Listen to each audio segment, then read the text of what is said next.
allegiance to the flag of the United States of America, and to the republic for which it stands, one nation, under God, indivisible, with liberty and justice for all.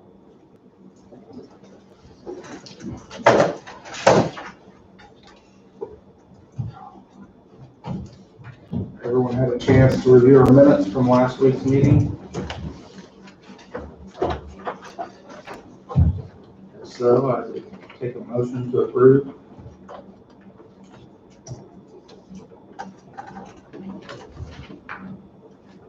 I'll move. Tom has moved. Is there a second? Second. Dawn, a second. All in favor, say aye. Aye. Opposed, same sign. Motion carries 5-0.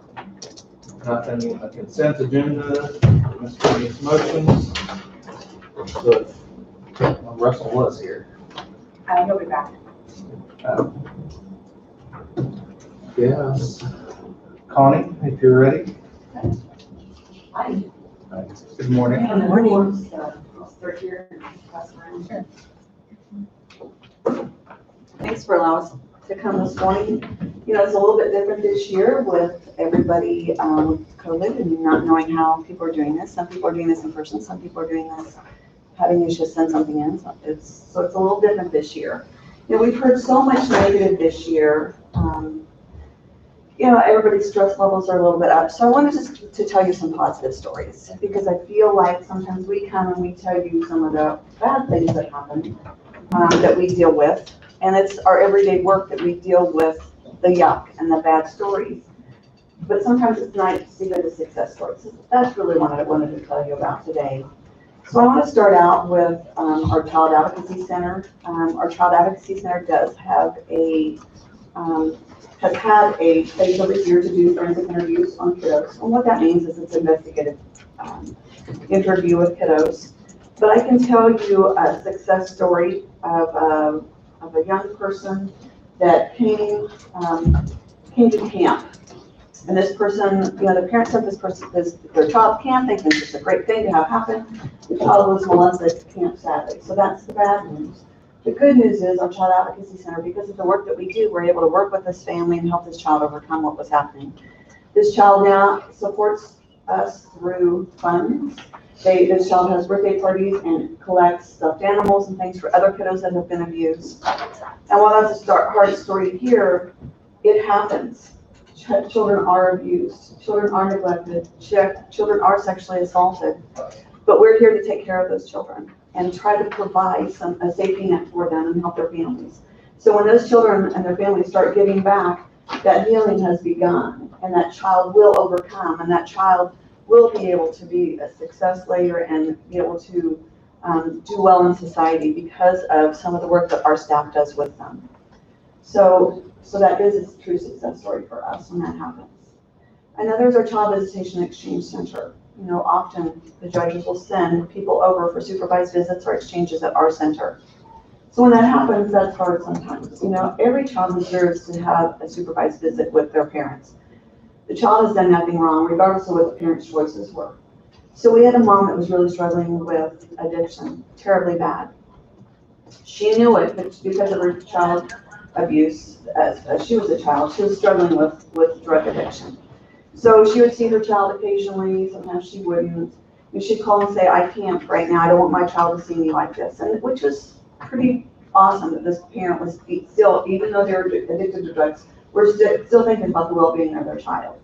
So the dad continued to be the residential parent, kept the child safe. Mom finally got into counseling. She finally got over her drug addiction. She was actually arrested, which was a saving grace for her. So then she went through counseling and then got out, started doing supervised visits on a regular basis, and then started doing just exchanges at our center because things got so well that the dad allowed her to have visits overnight. And now they aren't even using the center anymore. They've graduated basically and are doing exchanges on their own. The mom still doesn't have custody of her child, but she now has a relationship with her child, which that child, like I said, deserves. So those to us that's another success story. The last services that we provide over here at Crisis Services is what Katie does for us. And Katie has maybe 2 success stories. We want to talk about real quickly the what we're doing with the law enforcement.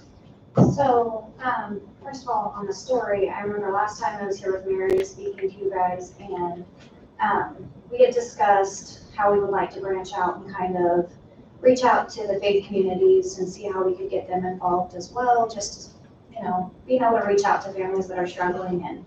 And we've actually had a good response to that. We've had a family that we were working with that was really struggling. They were in a domestic violence situation with their mother, and they had 2 small children. And we were able to get them out of that environment. We had a local church really step up their group, got them first 2 months rent, some oil changes for their vehicles, which they haven't had in a long time. The little things that people really need done that they don't have that money for. So that's been really great. And we're also working with law enforcement to get a lethality assessment or some type of assessment along those lines implemented so that when they respond to a domestic call, they will ask them some certain questions and be able to put that victim on the phone with us in that moment. So sometimes when we leave our information, it's very kind of like, do you call, do you not? But if you're around law enforcement, you feel safe enough to make that phone call and reach out in that moment, that at least gets that conversation going. So that's something that we're looking at doing, which I think would be a great benefit. Well, Katie does a great job over here for us. We're very thankful to have her on board. This year, we're asking for level funding, same amount that we asked for last year. We realize that our expenses do go up, but we also realize the county's budgets are always hard to meet, and so we always try to take that into consideration. We do fundraise, a couple different fundraisers a year. We'll continue to do that. We do know that state and federal grants are going to probably be on a decline right now, but we don't know where they're at, and so that's part of the reason we're not asking for extra funding, because we're not in a position to ask for that at this point in time. We have worked hard to build up a little bit of a reserve so that in times like this, we don't have to totally depend on somebody else. And that's really hard as a nonprofit, but I take pride that we have been able to do that. That's part of the accreditation process for us, part of our accreditation standards. So we worked really, really hard to make sure that that happens. So we are very frugal. We are very, we watch the dollars that we spend. And I have to tell staff no sometimes on things, but for their clients or some needs that they might have in their office. But we do it and looking at the whole big picture to make sure things are taken care of. Right now, we are looking for another office over here to help with our Child Advocacy Center. We've all been kind of looking out for a Child Advocacy Center to see where we can put the equipment. Right now, it's in storage. So they're having to bring kiddos over to Lyon County right now. We had the building rented from the city, and the city sold it to the school district, I think, something, gave it to them. I'm not sure exactly how that went, but so we're looking for that. So now they're having to bring kiddos over, and that's hard. We're ready to get back and have an office over here for that. Katie has her office on Main Street, and it's just not quite big enough to house the Child Advocacy Center piece of that. But anyway, we appreciate your support, your partnership. It means so much to us, and it really does help. I'm very thankful that we're in your county to be able to provide these services. Do you all have any questions for us? Okay, all right. Thank you so very much for your time and all the work that you all do. It means a lot. So good to see you all. Thank you for coming. Thanks. Good to see you.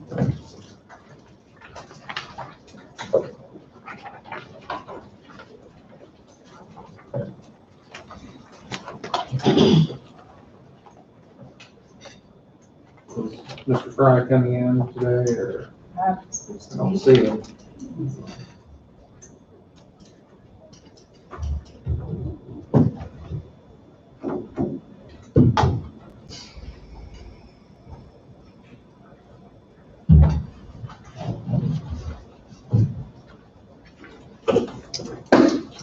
Yes.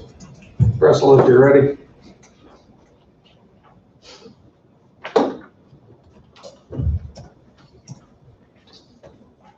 Don't have too much new. Obviously, continue to send you emails on updates as I get them. Anybody have any questions as far as anything in our report?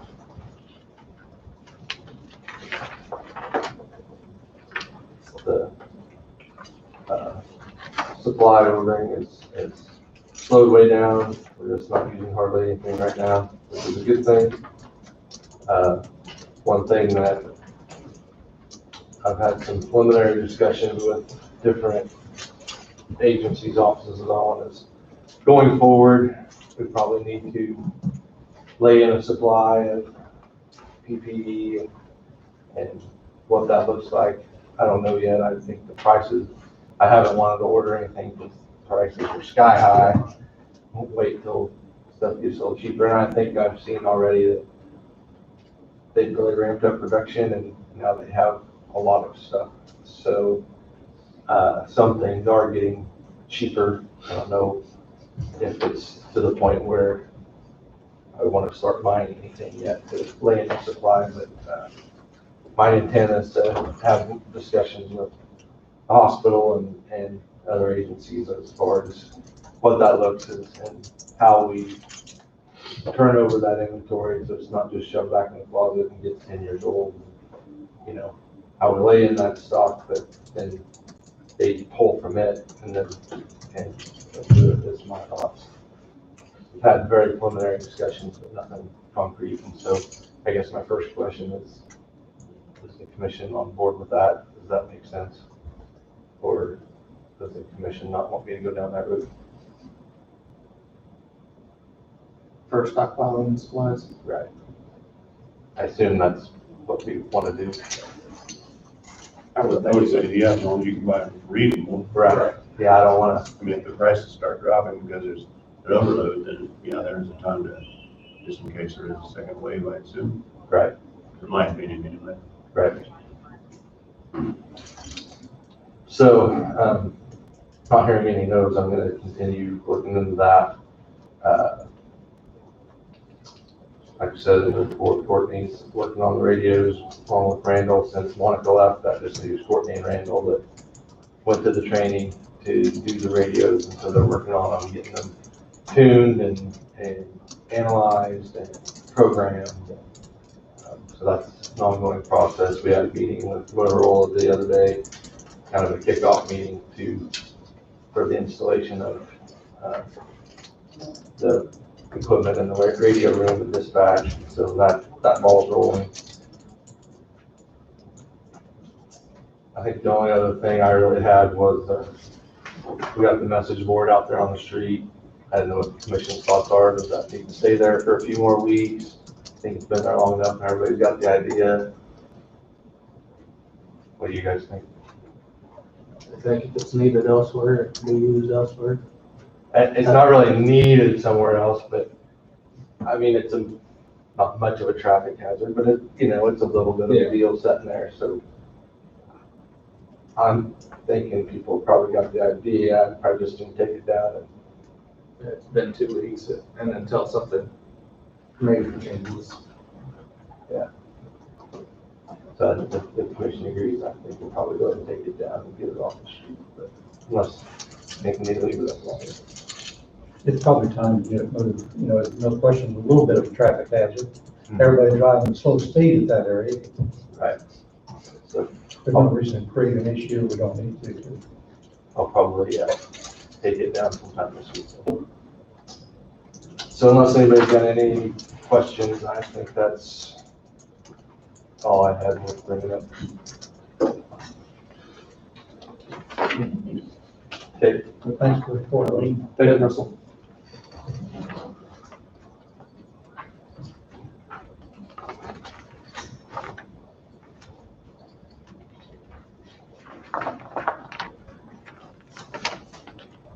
Can I call Wayne and have him come on up? Yeah, we've got 6 minutes till he's supposed to be here. If you want to just call him and see, he's probably on his way or close anyway. Oh, no. 9:40, never mind. Yes, please call him. I was trying to do the math myself. Yeah, well, I had him confused with Brussels. Yes.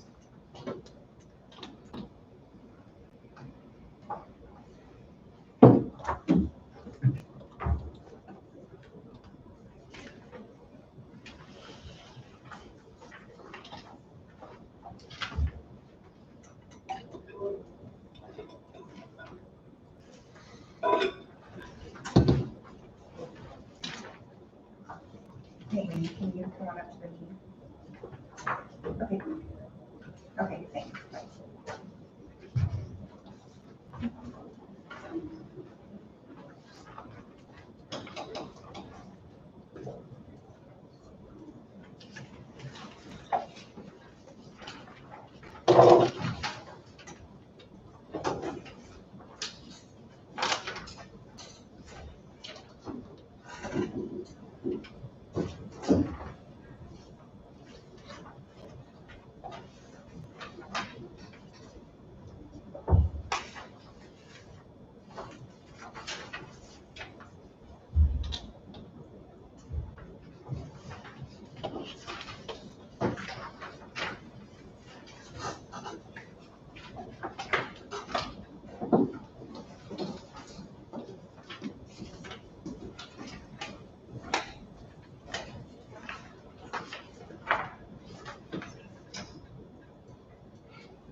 See if I can liven it up.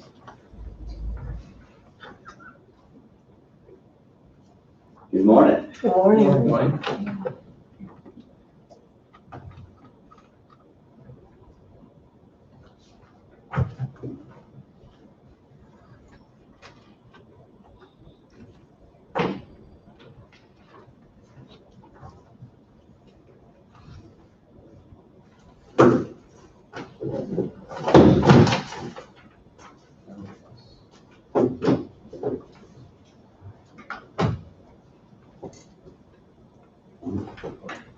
We're ready if you are, Wayne. Okay. Moving right along. Good morning. Yes, you are. Angie called me. I was getting my notes together. So.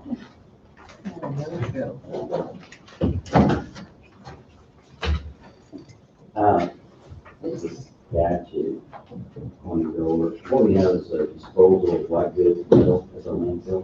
We've already published. And it's going to be around $37,000. So I think it falls in number 4. I think we've already met the criteria. So.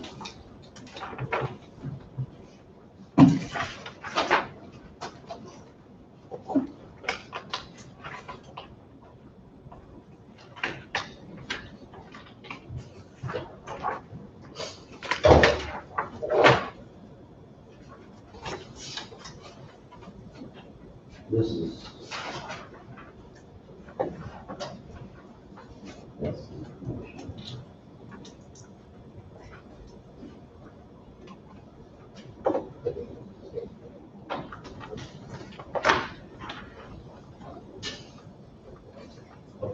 We published, and that's 3 times that we published.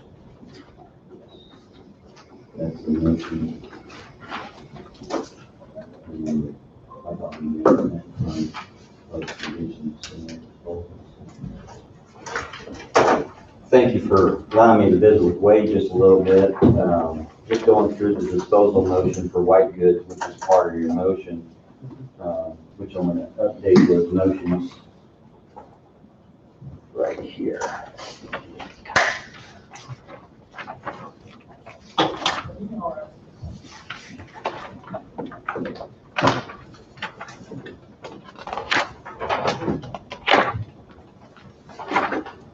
There's construction zone.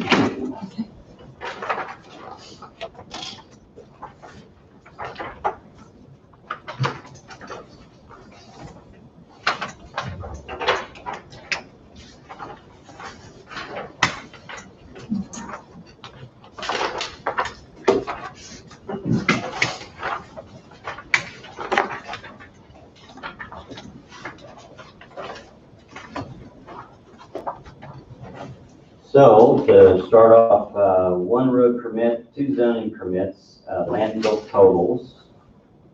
And so I'd like to take some time just to visit that landfill as well. Carrie got me some more information on our free dump month in April. So just giving you some numbers. Total traffic, we had 13,011 vehicles. That included pay and no pay. No pay, we had 1,119 vehicles. And I believe I've already done the totals before onto it. It's 158.7 solid waste was the no pay, 191.4 for C&D, and 14.92 on brush, 29.44 on metal, and 22 appliances. So revenue actually not collected at that point would have added close to $5,800. So that's what free dump month was. So just information. You have a comparison to what it would have been if we would had free dump week in cities we picked up? I don't have that with me, Bob, but I can grab something next for. Okay, I'd be curious to see how the difference is if us letting him do it. Well, as far as the totals, yeah, it is quite a bit different, but I can bring those next week or something. Okay, so moving on to scrap iron white goods, the motions. So the revised, or the motion that you have before you now had the name. We were waiting on the name clear until Friday, and Tom Sicca was the only one that would give a price. Now, the price is still fluctuating as we speak. I think they're talking about another change by Thursday as far as price per ton. So that's why I wanted Wade to just double check the statute. I kind of sprung it on him, but I made a copy of the statute. We have published this already 3 times that we're going to dispose of the metal and the white goods. And so I just wanted to make sure that we're okay to go ahead and award it and then allow him to go ahead and start picking it up at that $80 a ton. So that's the reason why I visited with Wade, which is really good on that. And Wade, if you'd like, I can move on to the next one too, if you need more time to look at that. Wayne, this metal price has been all over the board the last 5 years. How's this compare with your last one and maybe the one before?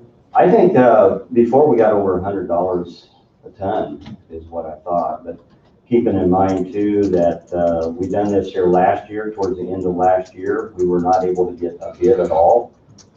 So now what we have is a collection of metal that's building up that we do need to dispose of. So what's the problem? If you bid $80, that's what he bid. I mean, that's Well, the price is fluctuating. They're talking about possibly dropping by Thursday down to $70 or if something. you bid 80, that doesn't matter. Well, the thing is they're not wanting to bid it and have to lose money. I understand that, but they put a bid in it. When we requested, they put a bid in. I understand that. Mhm. But if it goes up, yeah, I know if it goes down to 70, they don't want to lose money. If it goes up to 90, they don't want to pay us extra either. So That's right. that's Yeah, that's what they bid. that's So, right. I mean, I don't see any problem with it. No, there's, If we execute the contract today, the 80 would be in place, correct? yes, that's correct. Yeah, no, that doesn't change. To me, it's not an issue. No, Is there a time frame for removal on that? no time frame.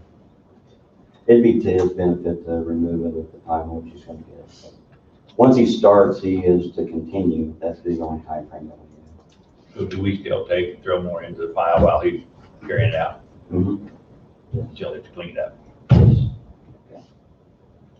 But it's not sitting there for a couple months. I think once they move in, they probably want, Once it moves in, we expect them to continue until they finish.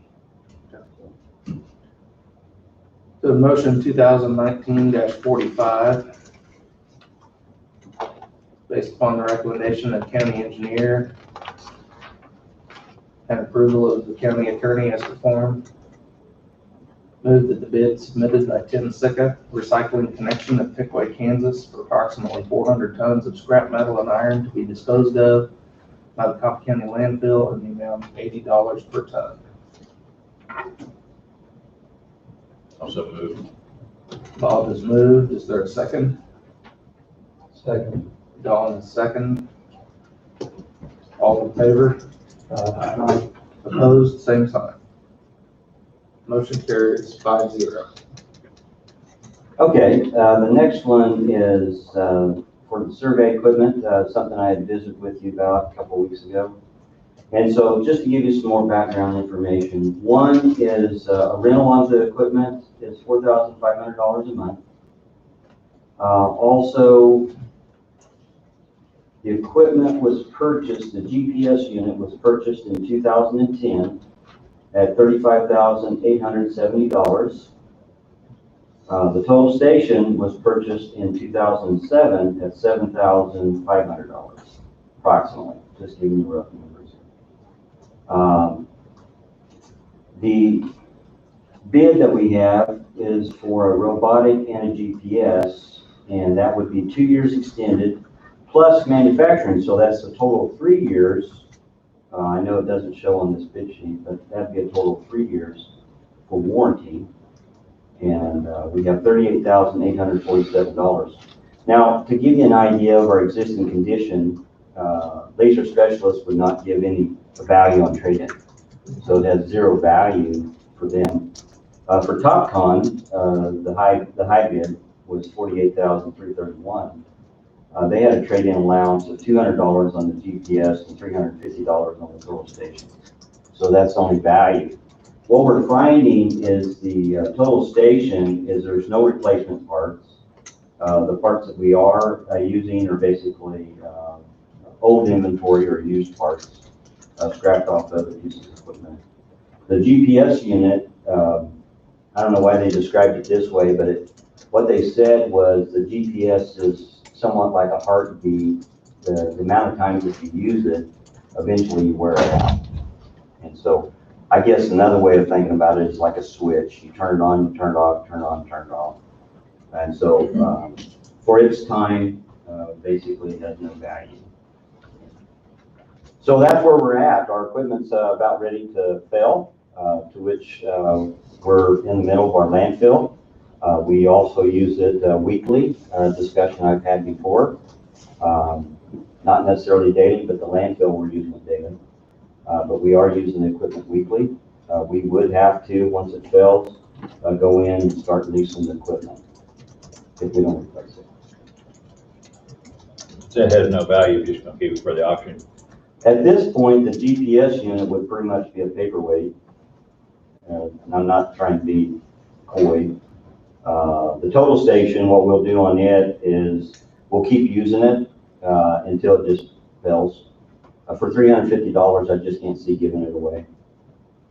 So. The motion 2020-34, based upon the recommendation of the county engineer, move that the bid submitted by Laser Specialists to the Lake of Kansas for the purchase of survey equipment, including the GPS and robotics total station, be approved as the best bid, and the award be made according to the terms of the bid at the cost of $38,847. Funds be paid from the Road and Bridge Fund. That's so moved. Second. Tom has moved and Fred has seconded. All in favor, say aye. Aye. Opposed, same sign. Motion carries 5-0. Okay, construction zone doesn't change too much. We're doing entrance pipes. We will start snap pipes here this week, next week, as condition allows. We are landfill construction. We're underway with landfill construction. We could be starting the liner on it the middle of this week. So we could be starting the clay liner. We're picking up the equipment now for the rental on the roller and compactor. I think that's being done today. And as I say, we'll have our third-party consultant here about the middle of this week. Patching, we're doing countywide, getting ready for our chip seal. We normally start our chip seal around the 1st of July. We are also doing dust control. We will start dust control tomorrow. Magnesium chloride will be in county at that point. Doing normal maintenance with the blades. As you can see, dry conditions right now. I believe we are making some headway. And then we're hauling rock as we need to the blade crews. So the other talking point I have, if I may, is construction projects. This would be for the chip seals. Spoke with Aaron from Leroy, City of Leroy. He says that they're not in favor of the city, of the county trucks being in the city, on the city streets. So it'll be turning up the streets. And this would be for stockpiling our chip seals. So we're looking at our chip seals around 2,500 tons. And that would be for Mr. Louis' property. So for discussion, I'm not for sure if this requires a motion, but to have open discussion, what we're looking at is stockpiling Mr. Louis' property over there by Underwood. Unless you say no. You might have to have it. I mean, because that would just cost way more to do it any other way, so. The only other way we do it is haul it to the county shop, and then from the shop, haul it back in. So, I'd be picking it up twice. Does the county pay for the use of that property, or we just leave a layer of chips there that we can't recover, that be not maybe clean? Just leave that there for the value of using the location? It's not intended to pay, but there is value there that the chips are left, and we are not paying for the use of the property.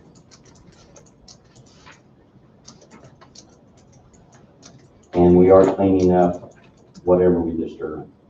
Wheel ruts, driveways, whatever we need. This procedure you've done in the past. And what road are we chip sealing? Yes, we have. The Gold Post Road, what we call the Gold Post Road. And then also Reaper Road going south of Leroy. And then Reaper Road right around Leroy and Fifth Road.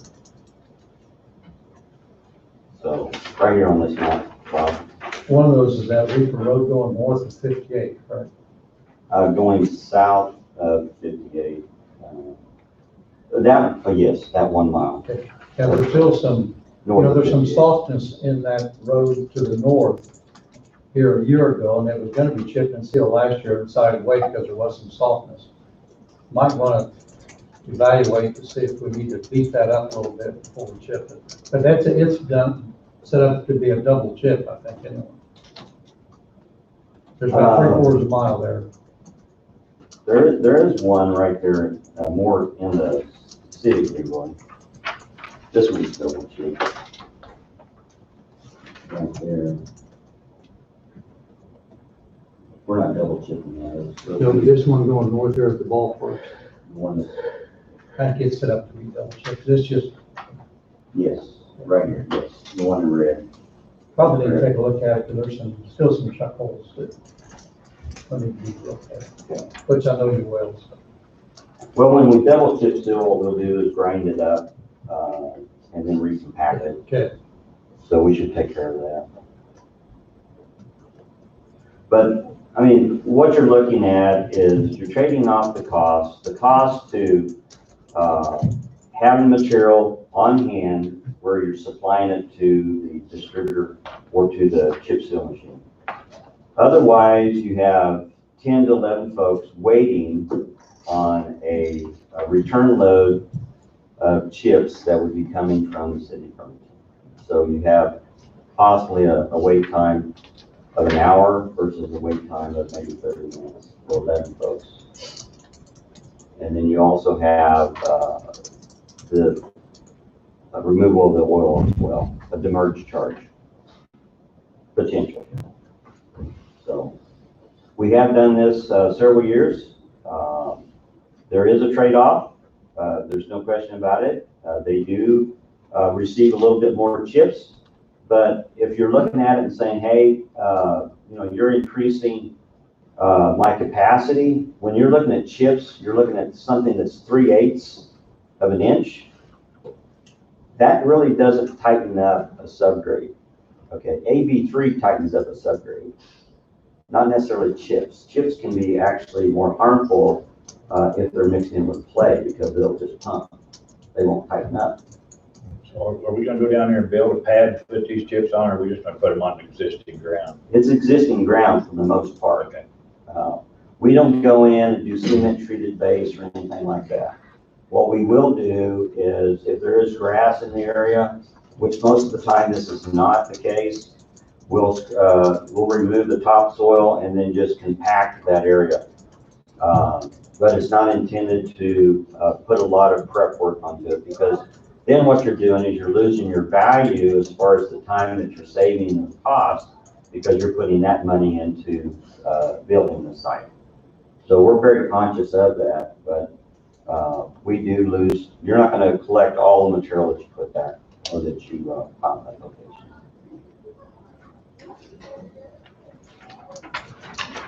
Wayne, maybe you've done it before, but what might be, in my mind, helpful is, I know you have a name for a location for a county resident. Done this in the past. It just doesn't, you just don't automatically pick a name. There's a process, and your process has been explained to me. Maybe if you, just so the public is aware, so you just don't have a name that gets pulled out of the hat. Okay. Well, there's points of consideration is one is a site or location that is near an area in which we're going to be needing chips. So it's identified in the southeast quadrant. There are no rock quarries in that area, so we have to haul rock to those locations. So the area in question, the southeast corner, requires approximately 2,500 tons of chips. The location is picked to be as much central as possible. It is more of an ag location, so now what we're looking for is driveways as far as access, to be able to have access. Also a site area that would be large enough that we'd have our large trucks to be able to turn around in. Also where a loader can go in and operate to be able to pick up that chips and put them into the truck of the bed. We're also looking at a site that doesn't require a lot of prep work. So we're not looking at basically just open farm ground where we're going to have to do a lot of work to get this ready for the chips. We're looking at an existing, and most of these large farmers have existing pads that does not require a lot of site work or site prep. But there are times in which, as we roll in, if it rains and such as that, you're going to pump it just a little bit and you're going to have to fix it. But those are the considerations that we have is one is location, two is accessibility, and three is minimum amount of prep work that we need to be able to stockpile the chips. The benefits that we get is being able to have the chips delivered in a timely manner, that we're able to be productive in our chip seal operation, to which at this point we have managed our chip seal operation to about $22,000 a mile. But time is money, travel is money, and basically if we don't keep doing what we have been doing, then that price will go up. And so that's where we're at. The location you're talking about there on north side of 58 Highway, Yes, sir. see, there's a large pad there that's had semis and trucks over for the last 3 or 4 years. It's probably solid as well. And we have used it before. Yeah. So, It's a perfect location for the goalpost as well as the 5 or 6 miles on the west edge of Leroy. So that's what we thought. We haul that in, or we contract having it hauled in? No, we haul that. We will haul it in. Mhm. the location couldn't be any better, really. Access to semis there all the time, so. It's as central as you possibly could be. Where you anticipate getting your chips from for that? Gridley at this point. And Wayne, how many people are involved in the selection process? The selection process is, we looked at the area, we're familiar with the landowners in that area, so there could be 2 or 3 that you're looking at for large farmers in the area. But once again, you're looking at what is centrally located. So one is the better benefit. So you're going to have your 2 or 3 folks, you're going to say, okay, this is the best choice because they're as central as you possibly can. And those are the ones that we visit with first. And as far as your employees, maybe I didn't ask. Oh, as far as my employees involved, we have our right-of-way coordinator. We also have our road supervisor. We also have our truck foreman, and we also have our asphalt foreman. They all are aware of the location, but our truck foreman, assistant, or our assistant road supervisor, which is our right-of-way coordinator, and our road supervisor, go to the site. Those 3 go to the site, check the site, and say, okay, is this a viable location? And then they come back and visit with me and let me know that, this is what we have. I'll go through it with their reasonings, and that's the selection process. That's how we do it. It's not just, I don't make the selection all by myself. I'm not even in contact with the landowner. But the selection process has several layers of folks going in and saying, yes, this is the best spot for these reasons. So When we do this project? generally our chip seals start right after the holiday in July. So this particular project, I don't have a timeline. It's Not gonna be a conflict with Gluey's because they've got their bins there and I don't know what all they put in them, but it's not gonna be a problem in getting their trucks in and out, is it? Well, those will be taken in consideration as far as when we're able to start in that location, because now we're also working with that landowner as far as restricted access and such as that, what you're making reference to. Right. But yes, that is definitely looked at, Bob. I mean, there's other locations that we can move around because of that timing. To my knowledge, I don't think they have an acre of wheat. I don't think. They farm a lot of acres. don't think there's any weight involved. But all of that is discussed. Our process is to get basically a use agreement with that landowner, that they understand what we're going to do, and we understand what they expect from us as far as being able to clean the site. So those type of agreements are part of our standard operating procedure. And so anytime we're off right away, we get those agreements. Anytime we're even on right away and we're digging ditches and such as that, we'll get those agreements as well, for the most part. Removing trees, we'll get those type of agreements.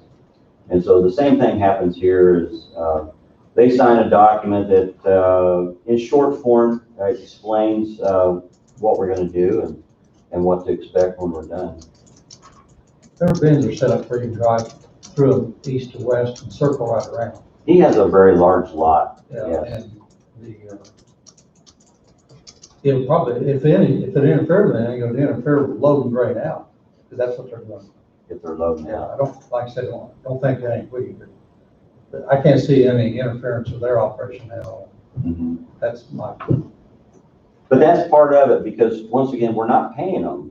They're not receiving any money. They're not receiving any payment. we shouldn't be restricting their operation at all. Yeah. So, that would restrict us as well, But I haven't talked about you.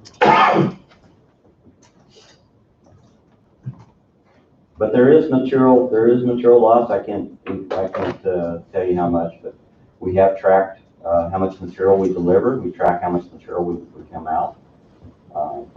And we pick up whatever we can, whatever is usable afterwards, but there is material loss. But I feel the reasons are good to be able to continue this type of process. It's only in the southeast quadrant that we are in need of stockpiling, because if you look at the other quadrants within the county, we have a quarry. Now, there are sometimes these quarries don't have these chips, and sometimes we have to haul a little bit further. But it's only the southeast quadrant that we're doing this type of operation.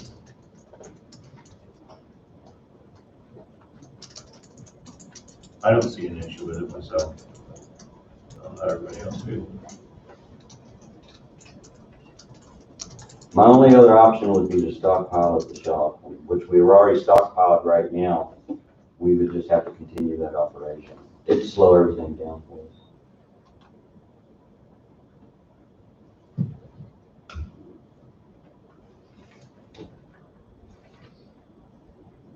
So,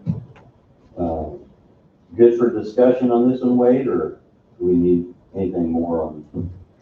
So historically, it's not been brought before the commission, it's just been done, but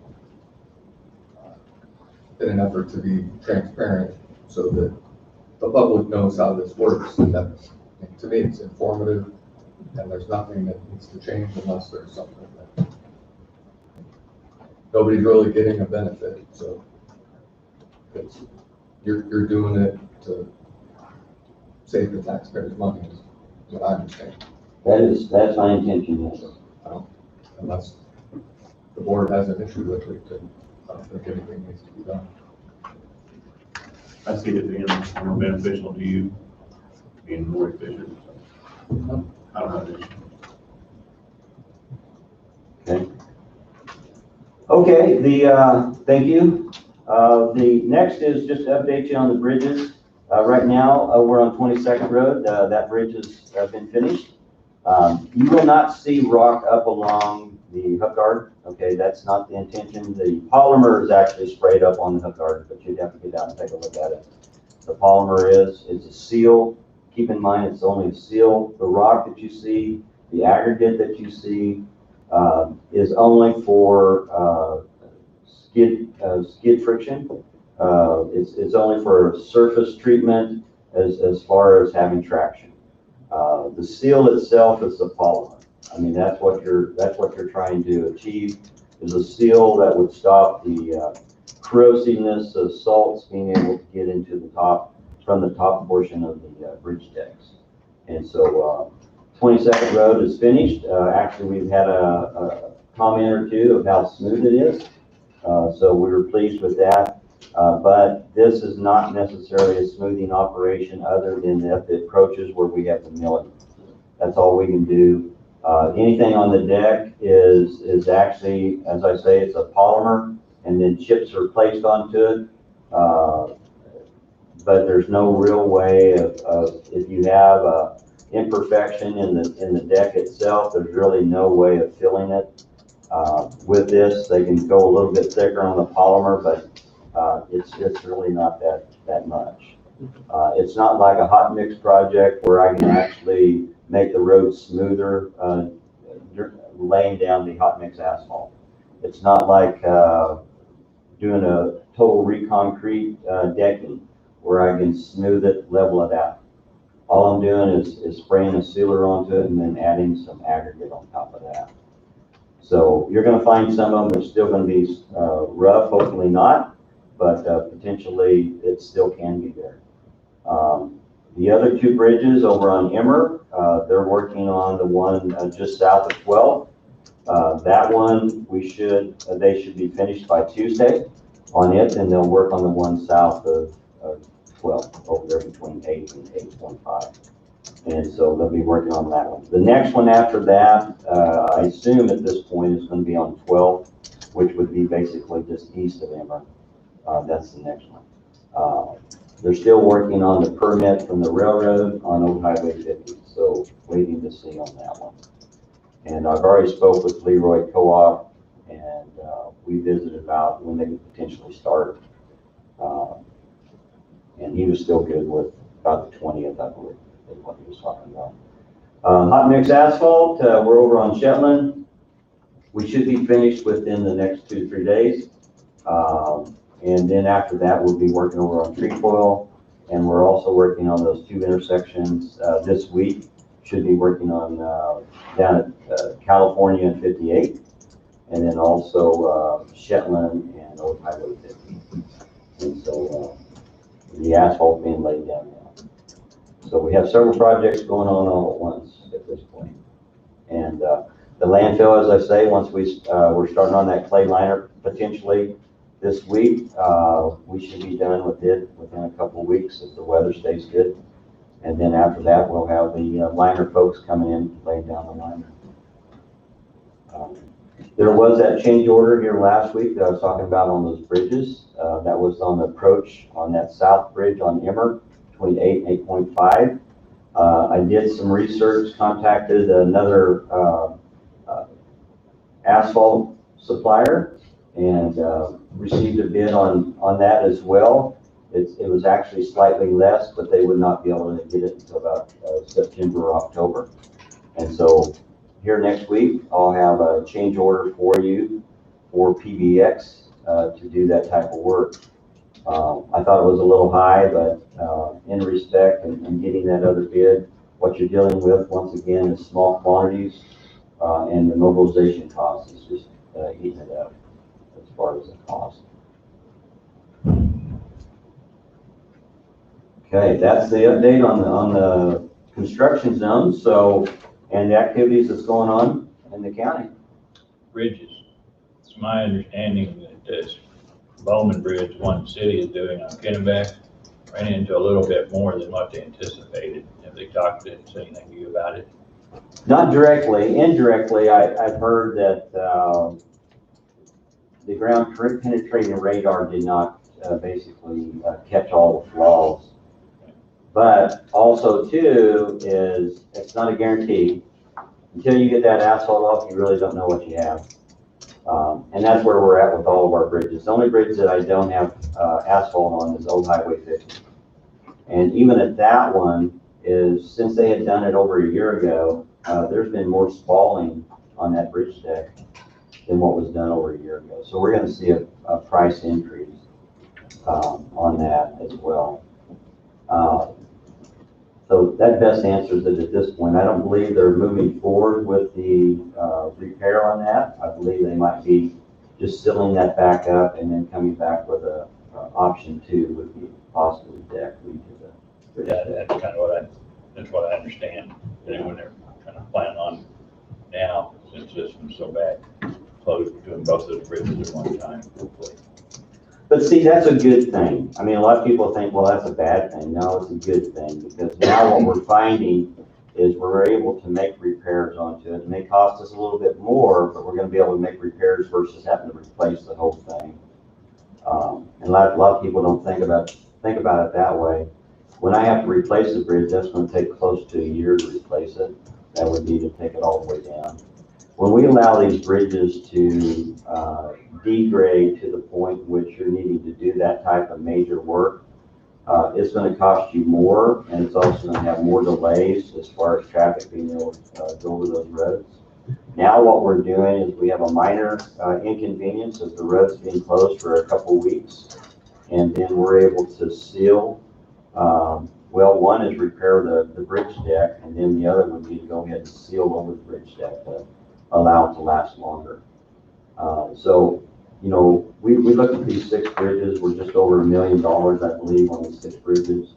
But you'd be looking at replacing them far more than that. That's what Moni had visited about at BG Consultants. And so each one of those bridges would be close to probably half a million each. Well, I just want the commission to be aware of that, because I got a feeling the city's gonna be wanting more help on that bridge, and that bridge actually is in the county. The majority of it is. And I leave that. Think about it. Yeah, I do leave that up to the commission. The other bridge, we already have an agreement to pay for the replacement of that bridge deck, and I believe they're also going to add some guardrail to it. I visited with them to add some guardrail on that, to improve that northeast quadrant. So we do have still the meeting here Thursday, so the information was sent out, and I have contacted the other folks that was part of that email, and so hope to hear from them. But we'll have our meeting down here Thursday. Not necessarily open to the public. What meeting are we having? It would be the local road safety, KDOT is sponsoring as far as statewide, to go through each one of the counties and discuss basically safety measures and concerns that they have within the county as far as on our roads.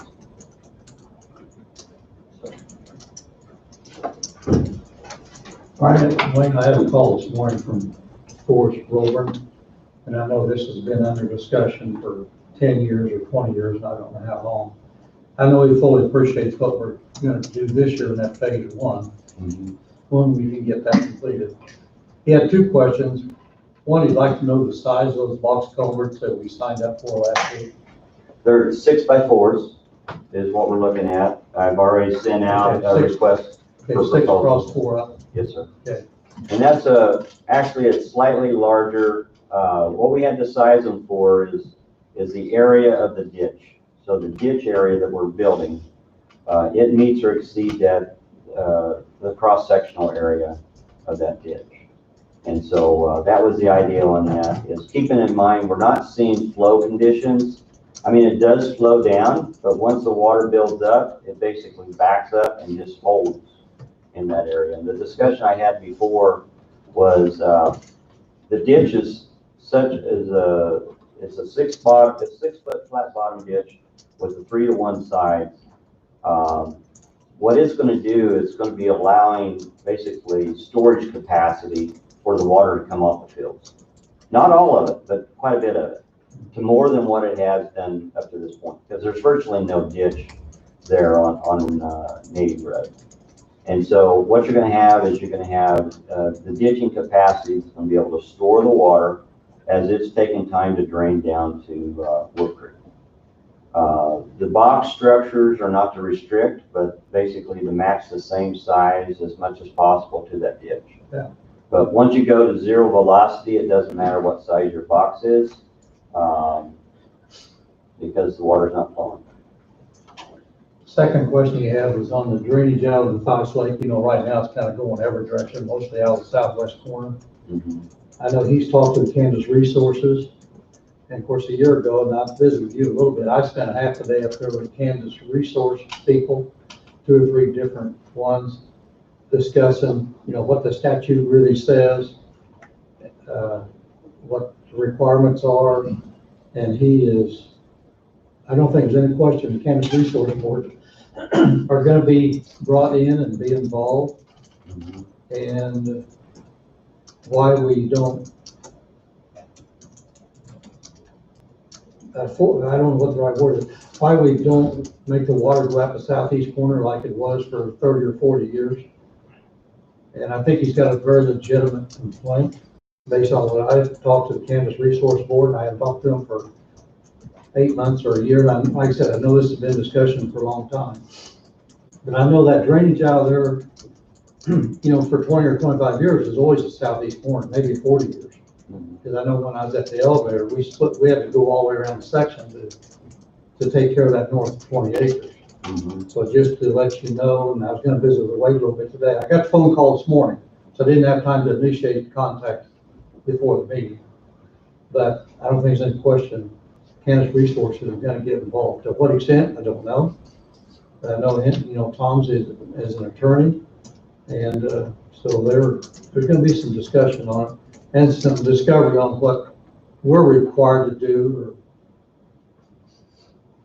I think the right thing is to my opinion, is to get that back to what the natural drain was. That's my opinion. That natural drain was always out of the southeast corner, and I know that for a fact for 30 years at the elevator. And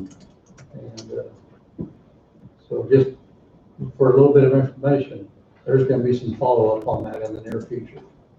Well, I think it's a good thing. I think once you go back to allow nature to do what nature has been doing for years, you're not going to fight it as much as what we're fighting it right now. There's no question about that. So I'm definitely in support of it. I think it would help our situation. That's phase 2 of some of the things we talked about. I told him we had phase 2 and 3 to work with. And I wasn't real sure what was in phase 2 and 3. I don't remember all the details, but I'll visit with him and kind of give him an update. He may talk to you, and may talk to Wade, because I know I'm sure they're going to be, Kansas Resources is going to get involved. Well, we would welcome. They're going to request, there's going to be a request. Okay. It would definitely help out Native Road. It'd be a huge plus. I know that'd be some drainage involved down the middle. I know Andy King owns that 240 acres to the south of Nelson's now. They bought that 80 and that 160. I talked to Andy a year and a half ago or whenever. I know he's in favor, cleaning that ditch up and maybe even participate in some expenses. Right. I'm not going to speak for him, but I've known Andy for a long time, so. That'd be a plus for a lot of drainage issues. It will. It will. It's holding water right now. If we can get those ditches, or get that ditch cleaned up, that one down the center. And I'm a good friend of Kenny Nelson. I've been in the Nelson family for 40 years plus. And I know it's something he's not going to want to entertain, something he's not going to like. But we got to do what is right and what the statute says, my opinion. Well, whatever I can do, I am in support of that. So I'll touch base with the force and kind of give him an update on the information I brought forward. And either him or Tom may be in touch with you. That may be way too. Well, our dirt work in that area, Oxon, as you know, south of 9.5 is that large ditch that we were building. Right. About 2 years ago, we got started on it, and last year we got flooded out quite a bit. So as soon as we get done with the landfill, as soon as our dirt crew is done with the landfill, they'll be back working on that ditch. And then after they're done there, then they'll be working over on Native after the crops are in. So just information at this point. Any other questions for Wayne? Okay, we move on here. All right. Yeah, I'm past my time. Not too bad. Thank you, Okay, Wayne. thank you. Bob, do you need to take a break or take a quick break? I think we got a lot to do yet. Oh, yeah.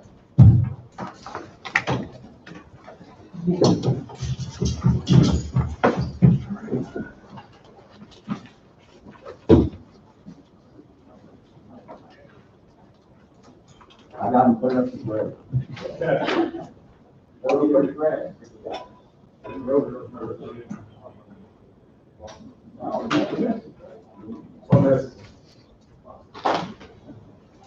Friday. Friday.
Yeah, yeah. So I gotta watch all this stuff. Payback. That was another.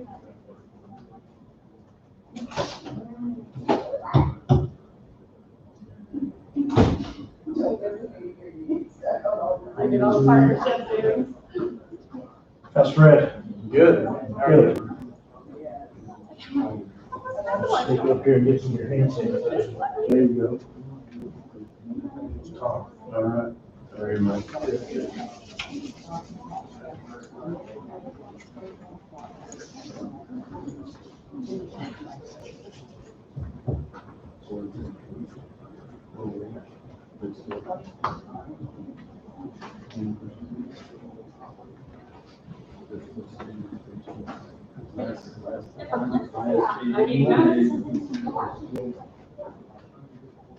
How are you this morning? Sure. Come see me. Very bad. Very bad. When's your wife have her surgery? I tried to call her her birthday. She's going up on 17th. I need to call her. Yeah. But I just wanted to visit with her. It was her birthday, we have to talk about it. I'm like, let's just call her. She would come back. I know she would. Let her, would you? Sure. I miss her. Dearly.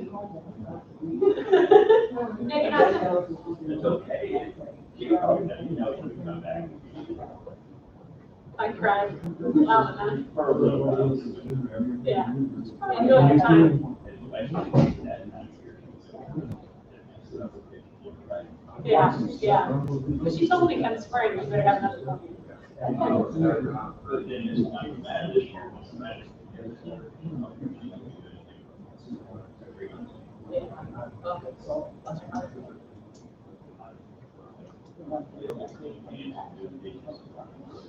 Dude, I'll listen to you.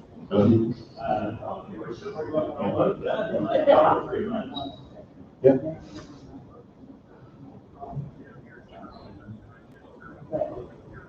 I would have no trouble with it.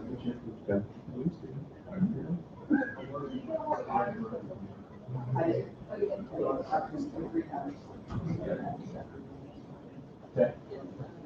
Special one. Yeah. I'm on break. I'll get back with you soon.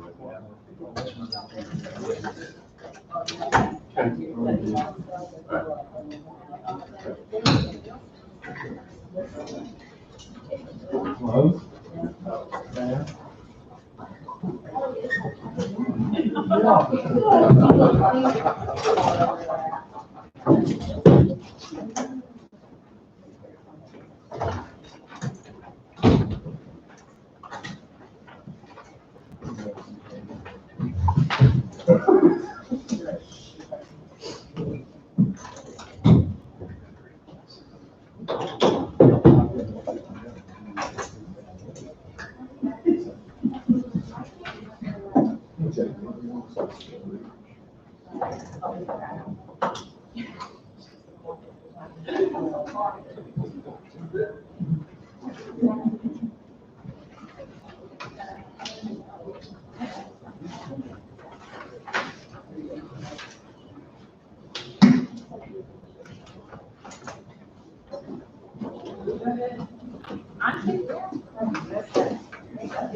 You ready?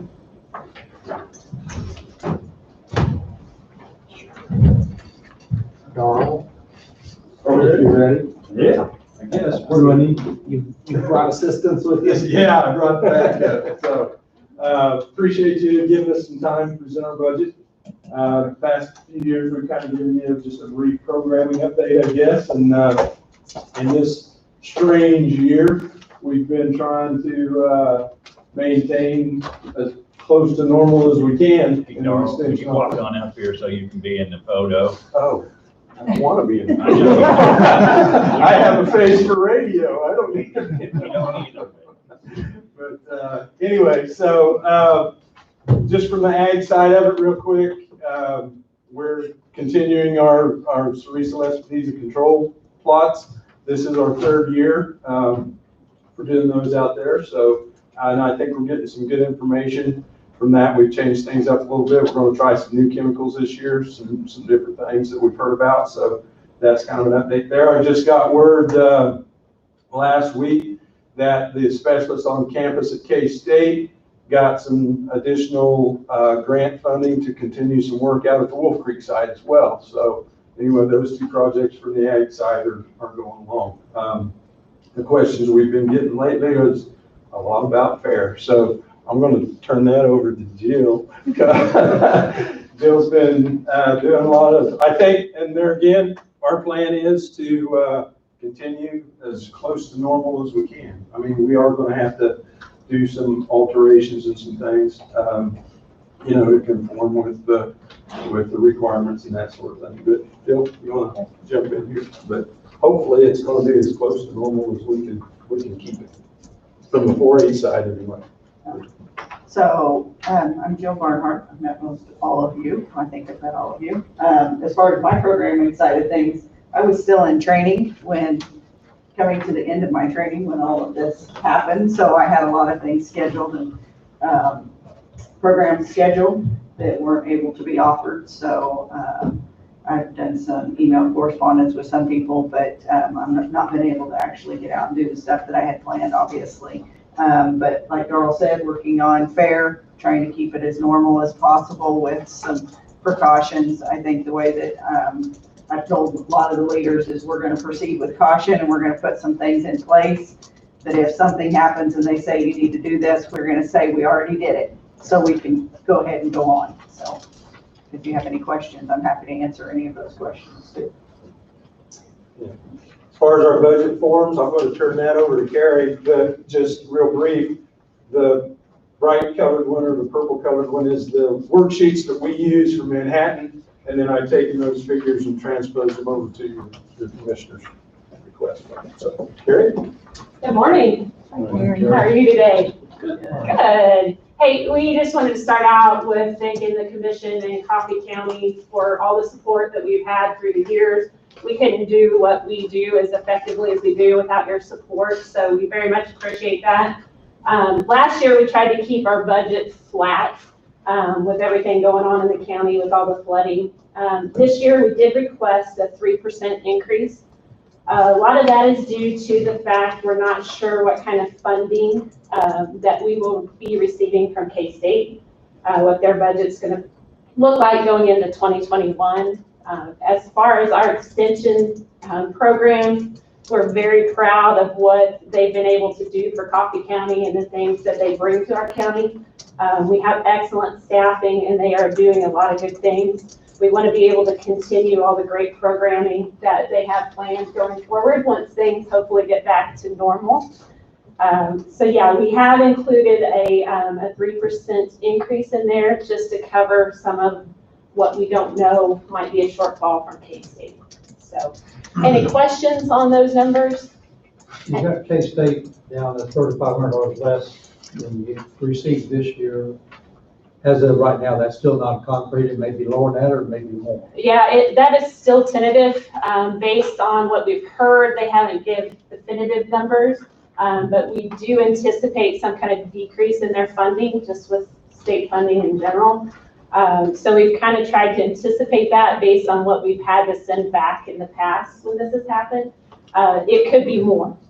You know, we really haven't heard any firm numbers. They've been having a lot of discussion. We were hoping by the time we presented our budget to you that we would have those numbers, but there just hasn't been a lot of talk about that as of yet, other than funds will be short. And the office has done a really good job with their programming, trying to keep their expenses down and keep costs in check to kind of account for some of what we might be short as well. Any further questions? He asked the same one I was gonna ask, so. Perfect, great. And thanks again for all your guys' support. We really appreciate it. Thank you, Carrie.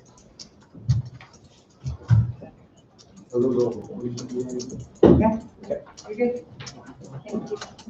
Thank you for coming in. Appreciate your time.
If you're ready for the senior housing, Yes.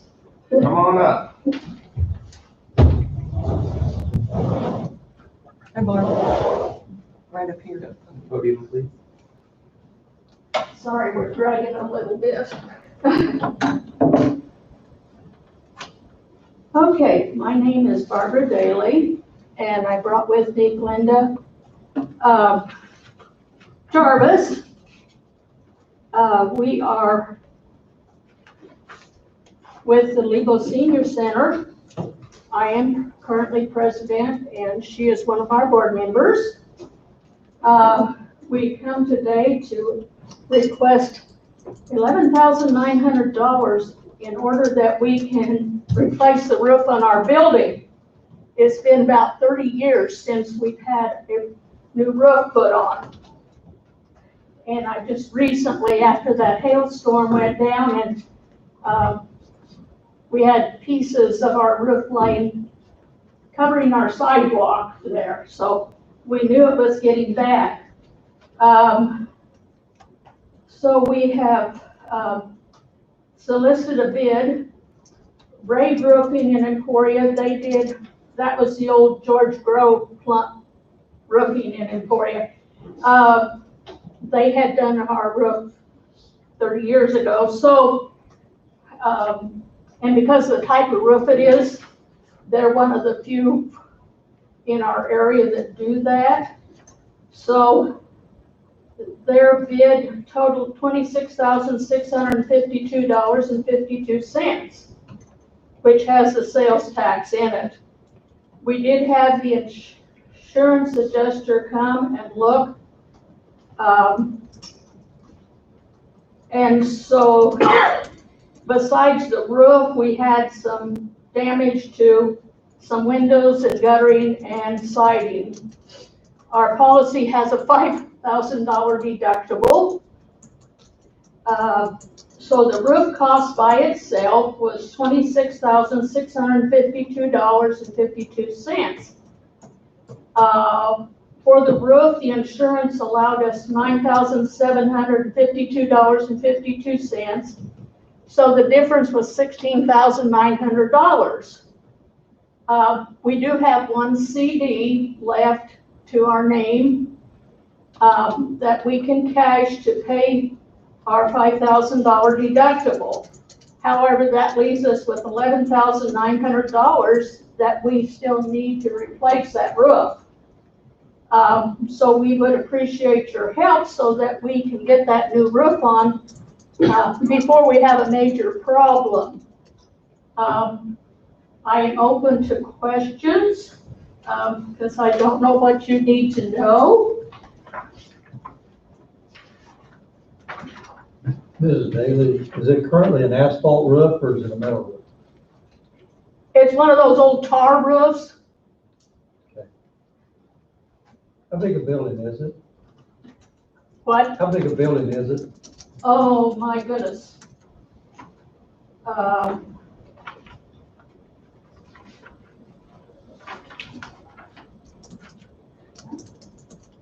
Or how many square feet? Well, they gave me that because they divided it. The way the roof's on there, there's a high section, like a dome, and then there's an outside section around it. So, and I don't know whether I can read their figures in that. Are you familiar with the building that's on? No, I'm not. That's one. No, we just put a brand new roof on our lodge there in Leroy. Almost 3,000 square feet for $8,100. 26 gauge metal. That's the reason I was kind of wanting to get an idea compared to what we did and see if the price is somewhat right. It sounds like it's, got some different angles on it. No, I'm not familiar with it. I've probably been by a trip and haven't paid attention. It's right there on the northwest corner of the main intersection. It's a big two-story. So it's a two-story building, then, isn't it? Yes, it's a two-story building. It's one of those flat roofs. I've moved in it. It says for the roof, they're talking 38,000 square, whatever, square, It's probably 3,800, wouldn't it be? could be. 3,800. Yeah, we actually got more than one estimate from them because originally they had given us an estimate on the better metal roof kind of thing, which was like 7,000 more. And the claims adjuster, when he came, he said, no, I gotta have the same type of roof to use on my comparisons. I cannot use the more expensive roof. Well, we kind of already ruled that out because we knew there was no way we could afford $33,000 either. So, and since the insurance adjuster said if we wanted the more expensive roof, we could do that, but we'd have to pay that additional 7,000. So you've actually had an estimate for a metal roof on here then? We did, the it does not- 33,000, yeah. Okay, but usually if you put a metal roof on, you get better insurance rates too. Yes, and I just had a letter from them telling me that. However, I'm not sure that the additional expense would cover the discount. I don't know whether this would balance out. Our insurance as it is we have a 5,000 deductible, but our insurance runs us almost 3,000 a year for that building. So we'd have, if they'd have to give us a really good discount in order to put $7,000 more into the roof. We were told that same thing 6 months ago on our building there in Leroy, and we got our premium this year.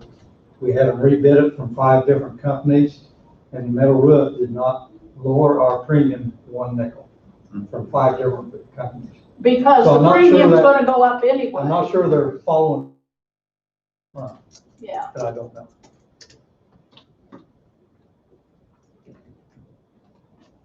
But our bid on our metal roof and asphalt, 26 gauge metal, which is the heaviest, our bid was identical. So it didn't take us long to go to metal. right. Have you, But you're just one story. It's just a regular roof, it's 80 by 30 and a 412 pitch. have you had to do a lot of repairs on your, have you had to do a lot of repairs on your tar roof over the years? No, in those 30 years, we haven't done anything. We've been very fortunate. Yeah.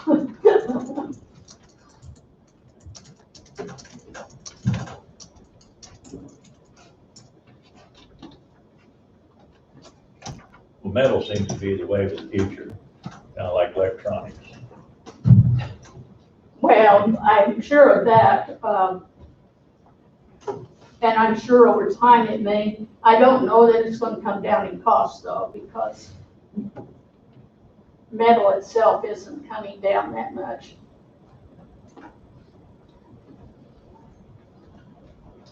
So we have a request, I have a sample motion.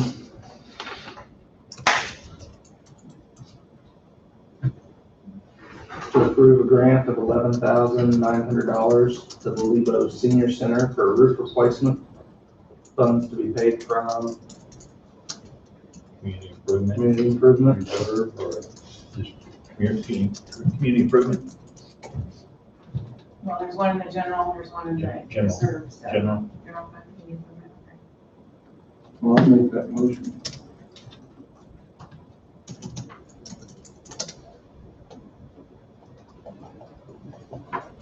Fred has moved. Was there a second? Second. Tom was second. All in favor? Aye. Aye. Opposed, same sign. Motion carries 5-0. You mentioned that you had a CD to pay the deductible. Do you have any reserve funds left at all?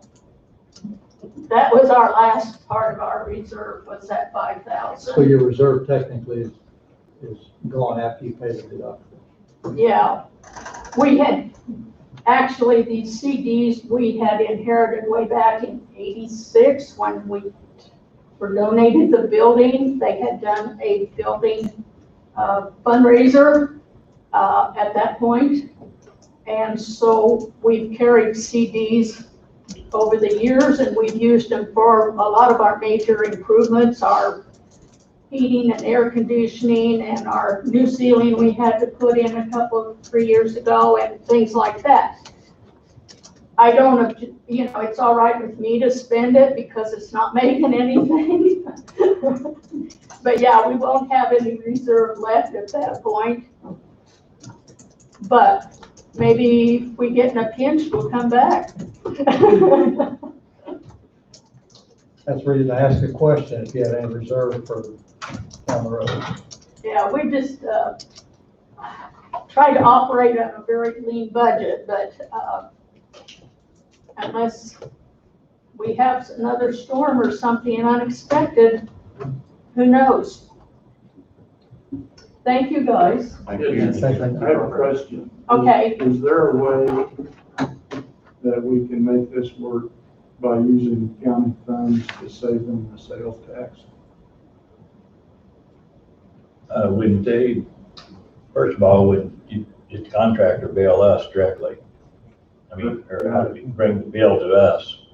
We won't give you the money. When you get the bill, you bring it to us and we will pay the bill. And by doing that, it should be tax exempt because it's counties. You'll pay the 11.9. We're not paying the total. You're not paying the total, yeah. We're only paying But we usually, we'll pay our share, but we don't usually pay that to It still says $900,000. a project. We usually don't just give the money to that organization. Are you a 501c3? Mhm. So you shouldn't have to pay sales tax anyway. 501c3s aren't exempt from paying Kansas sales tax. They're not. No. I thought that they were. 501c3 won't eliminate your sales. None of the, to my knowledge, none of the 501s take sales. We're a 501c10. We got to pay sales tax there. But if you have them bill us directly for our portion, there'll be no sales tax on that portion.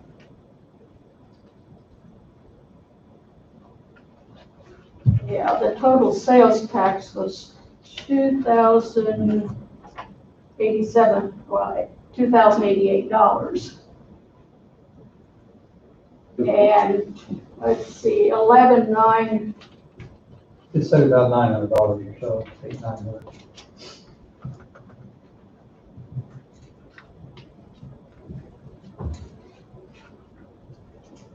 I could see if they'll bill it that way.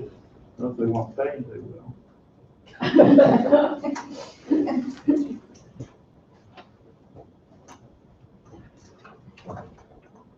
Yeah, I don't know what their,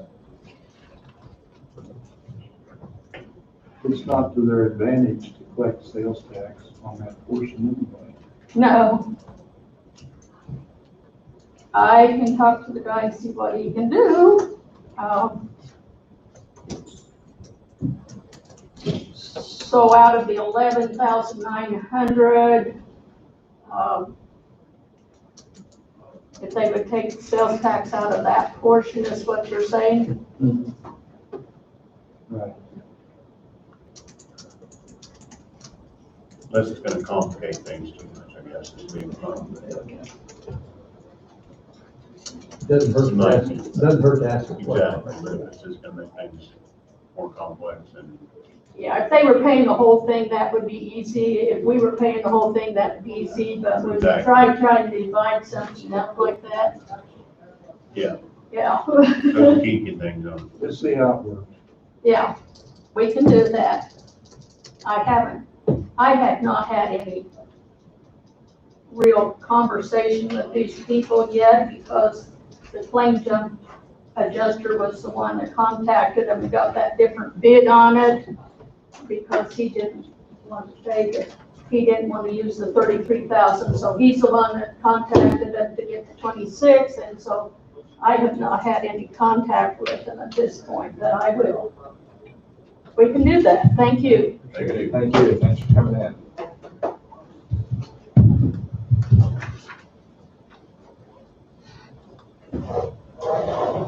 Concludes our agenda. Wade.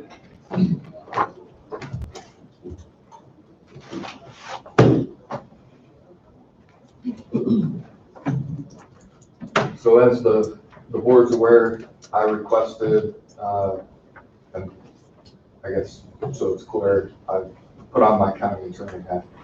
So as I stand before you right now, I'm the county attorney. As everybody's aware, I requested and was given approval to add an additional person in the county attorney's office. I came before you a month and a half, 2 months ago, requesting clearance for an anticipated wage and was given some latitude in a starting wage. Went through the policy manual and the requirement there and request for latitude to start someone above what would be required. and the board approved that. Since that time, I've published in the paper and a number of other places, the position, the requirements for the position, and have gone through interviews and have made a selection. So I'm here before you today to request authorization through the payroll notice for that employee, and that employee that I've hired is here. Would like to introduce her to the board. Whitney Freeman, she's not a stranger to, I think, anybody really in the courthouse.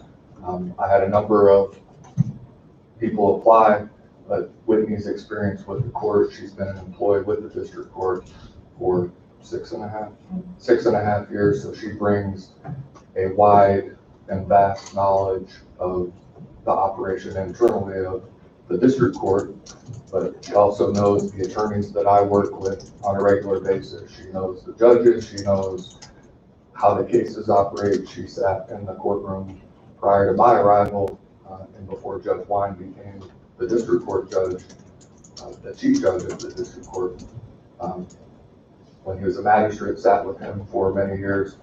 And why that's important is he deals with, at that point in time, he dealt with a large number of the cases that I deal with presently, whether that be misdemeanors, juvenile offender, child needed care cases, felony cases, and then she's also sat with current magistrate Judge Rush.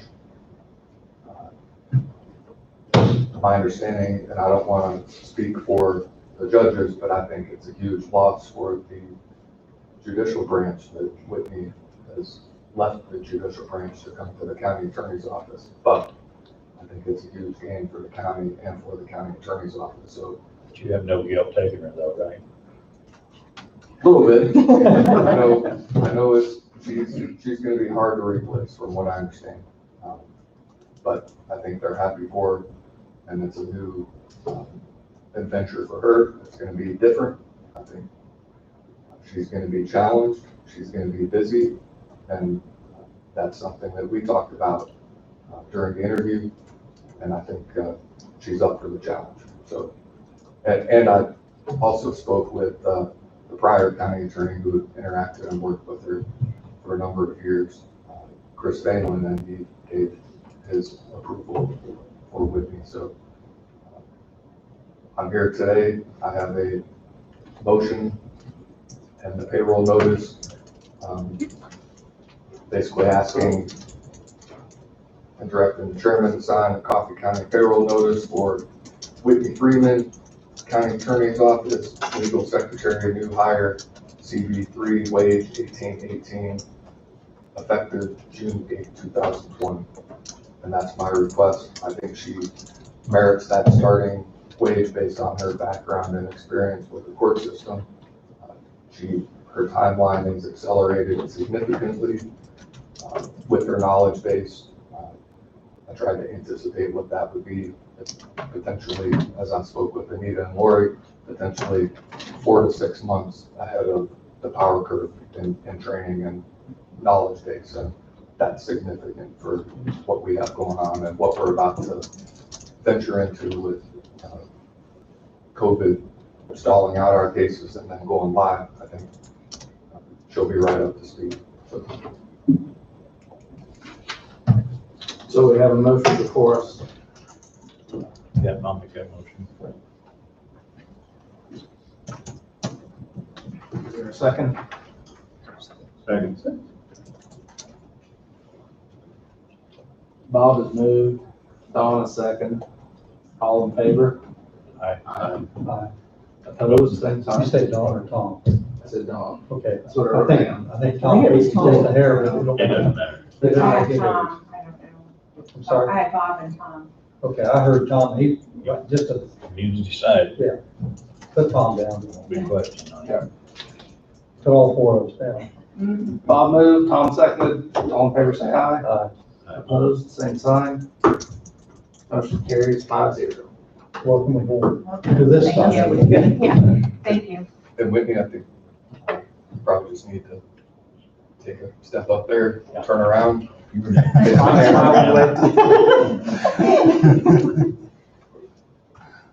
like she's gonna be leaving you for a little maternity leave what we're doing on Beginning of August. that. Congratulations. Emma, I wasn't gonna forget the little turnaround. I did it to you, I was gonna do it to her too. Well, that's what I told myself, well, you'll have your back because I think Bob's gonna make you go up there and turn around. Make your introductions. Thank you. That's actually all I have.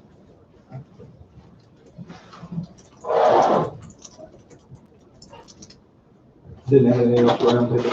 That was it. Not from me directly. Okay. Angie, do you have anything for roundtable? Today I have Tom?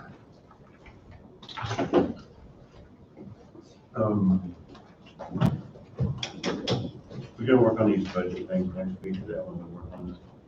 I was gonna see if you wanted to start working on June 22nd.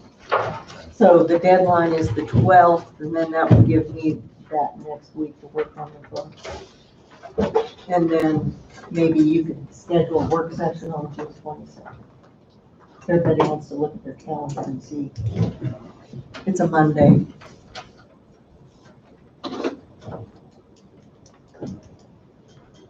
I know, just have a, I don't know, first we weren't gonna do step increases on behalf of taxpayers to save some money for the county. Cost of living raise. Since then, we've been passing out money left and right for raises. Now we're still passing out money, so I don't know, that's why I made the statement here a few weeks ago about being a county commissioner sometimes is embarrassing, just because I'm not getting it all, I guess. I know it's been said I'm a newcomer and I don't know how it works. I think I know how it should work. I see how it's working, I just don't, for lack of better terminology, I'm somewhat confused as to why we just passing out money. That's all I got for roundtable.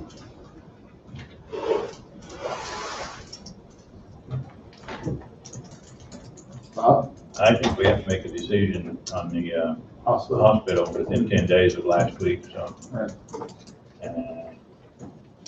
I don't know, I've talked to a couple of different people, board members and hospital people about it, and I've talked to Wade about it.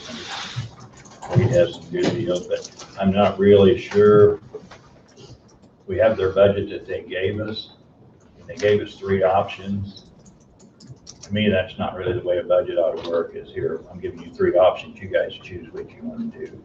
I think they should pinpoint it down. I'm not sure that we should maybe just reject this budget, because that's the way the procedure works, is we have an option to reject it, and then they have to come back with something else, or we start working with them. Mhm. I think maybe we should start working with them. I wish they'd have brought it in a couple weeks in advance, so we'd had a chance to look at it. So I'm not opposed to, at this stage of the game, of rejecting their budget and working with them, whatever it takes. What would you propose working with the? And I've got a lot of Do you have options. another option? I've thought of a lot of different things to do. When I talked to a board member and I talked to Leonard, and I had a couple things I thought I'd do, but I'm not real sure that is the option. I told both that I would not forgive the loan totally. And understand that. So I think the 3 options they presented to us, Bob, are, is a starting point. Maybe they expected us to ask them to come back, we don't know on that part of it. Might be a The starting point. paycheck payment program, we had a correspondence last week. There's, 2.7 million. And that would be one of my At questions. what point in time do they know that they're gonna receive some of those funds? Doesn't take long. You know, that there would make a significant impact on the decision direction we'd like to go to. And it would also impact their request, if they do, if and when that's coming, percentage or whatever it may be. And because it's been drug out a little bit longer, there may be another request, or they might be able to ask for more grant money. So I think Bob's right, maybe, I don't like the word reject, but I think maybe another week or two, we might have more solid information, we can make a better decision. I'm not disagreeing with Bob on this. I'd be, I mean, as far as the hospital, but I'd be in favor of just letting it ride another year. You know, see if they get their grant money from the government on the payroll protections. Assuming they've already received it. I didn't see on there when they applied, I didn't really say. I don't think they made any statement if they, Receiving it. if they applied and if they But received. that's, so the county contribution part of that budget versus last year. Wow, you got it in front of you there. Well, we should probably be talking about the ambulance or hospital. Actually, it's the same as last year, Right. Just a little over $1 million. 1.19. That part's the same. So that As far part as of the budget, I'm okay with approving that budget as it is, but what we. actually, we got we're looking at two things, in my opinion. We're looking at the Right, budget, budget and then we're this looking at whether we, all at once. so as far as the budget, yeah. And then what we do with that is, So the third option there was asking us to, forgive them. Yeah. The funds that they still have remaining, which is almost $3 million. I know a year ago, the comment was made, I think Bob made it, that we didn't expect, at the time it was done, didn't expect to ever get that back. no, I did not make that comment. I never made the comment. I always took this as a loan, not a grant. We gave them $1 million once as a grant. Okay, I stand to be corrected if that's the case. I know one of the issues Yeah, that the Leonard, ambulance, but we're talking hospital right now. one of the issues that Leonard brought up, in the next 4 years or 5 years, and I think we do need to do some more discovery. But their budget for the next 4 years, talking about $8 or $9 million in capital outlay. And when it comes to the board's responsibilities to the hospital, with a $3 million debt still sitting out there, they will have some issues of improving the capital, using capital funds. And so it does put, I don't know what the right word is, but it absolutely throws up some red flags on what they're gonna be able to do in the next 4 years. So, we need to do some more discovery, timeframes, getting short. I don't like to forgive anything either. But we also know how important our hospital is to our county, with an $18 million labor force, 300 employees. I looked up on Fort Scott's website a little bit. Of course, they've lost their hospital and they're in the process of maybe having a clinic. Lebec County lost their hospital, even though they got 20,000 people living in the county. That's at Independence. It looks like they put $2 million in to try to recover something. A year or two later, they appear to put another 7 in. So I think we've got to do everything we possibly can to keep our hospital here for the services it provides.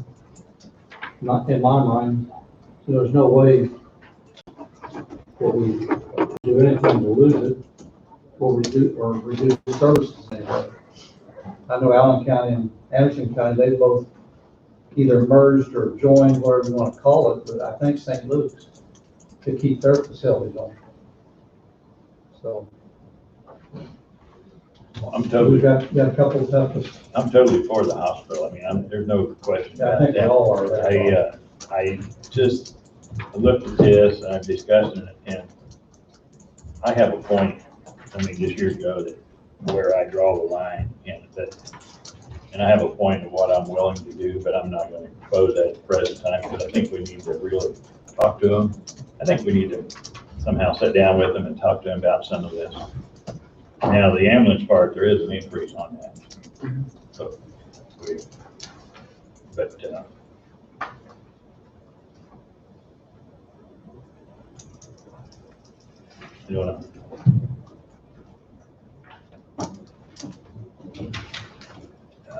I guess possibly one thing, if you want to turn it in, if you want to, it's just thoughts that I've had over the weekend. If you want to turn this kind of into more of a grant instead of a loan in a sense, is that they have paid us, what, $425,000 back over the first year, is that correct?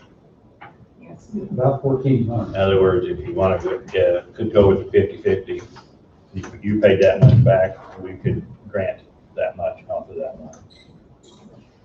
I mean, I've got a lot of different possibilities, but So my thoughts on it, and I agree with you, total forgiveness at this point for me isn't, I don't think it's the best idea.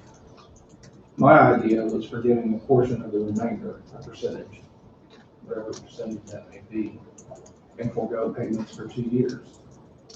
Because we've been doing it 12 months at a time. And then in 2 years' time, reevaluate whether they're in a position where we need to continue either deferment, forgiveness, or if they're in a place that can't repay it. Because in their capital improvement plan, in 4 years, they have, what, nearly $9 million in capital improvements. Now, they've come a long way in the last 4 years as far as operating. And actually not losing money. I've heard a lot of good things about it. So I mean, they're showing improvements, but Now, they're to the point where the debt is holding them back. And if we can reduce the debt load, even though we're deferring payments, just because that number is out there, it's difficult. So from their options,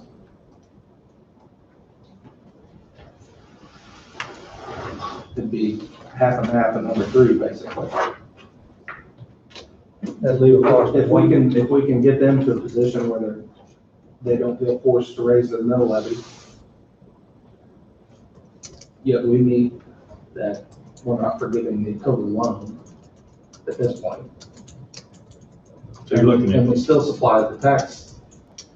29.74, $2,974,996. and what kind of percentage are you looking at?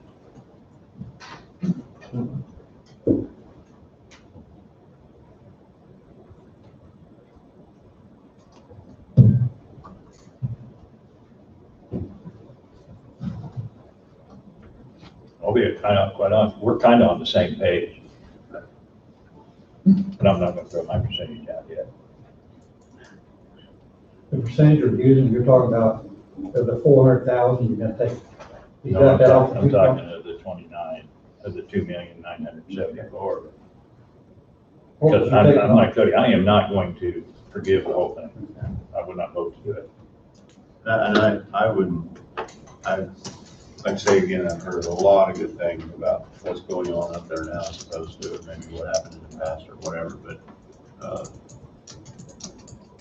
at this point in time, going through the COVID and the revenue being down, I would have a hard time saying, you know, you pay up or whatever. I think just let it ride for the percentile like you're talking, and still let the other half, or wherever the other percentage ride. I'd say 50%. One, I know the county did a program, and it was before me, but they did it with a local business here that had some problems with EPA and stuff, and the county kind of put them in a bad deal because COVID. EPA came in and they had to remove a whole bunch of stuff, and it was like $40,000 or something. That company could not afford it. So the county said, okay, we will do this, and the agreement was you show good cause faith, you keep employed this many people, we would take away this percentage. Do that for the next year, we'll take away this percentage of what's left, we'll take away this percentage of what's left. And I think over a 4 or 5 year period, the county had eventually picked up by grant because they kept doing this. And I think that's one of the things that I mentioned to Leonard was, I'm willing to forgive some of it and a percentage, and if you come in good faith next year, we'll take another look at it. And as far as deferring for 2 years, I have no problem with that either. Mhm. But give a little bit and then we'll take a good look at it. And if you're doing fine, we'll say, hey, take another percentage off or whatever it might be. Sounds good to me. I mean, we'll have to get Leonard back in and But see what's agreeable on their side. well, How many dollars are you referring to be waived for 2 years? it'd be half of 2,900,000. Okay, we're talking about half of that. That's what, according to Cody, That's what I threw that's what out. Cody threw out. So, And I'd have probably no problem with supporting that.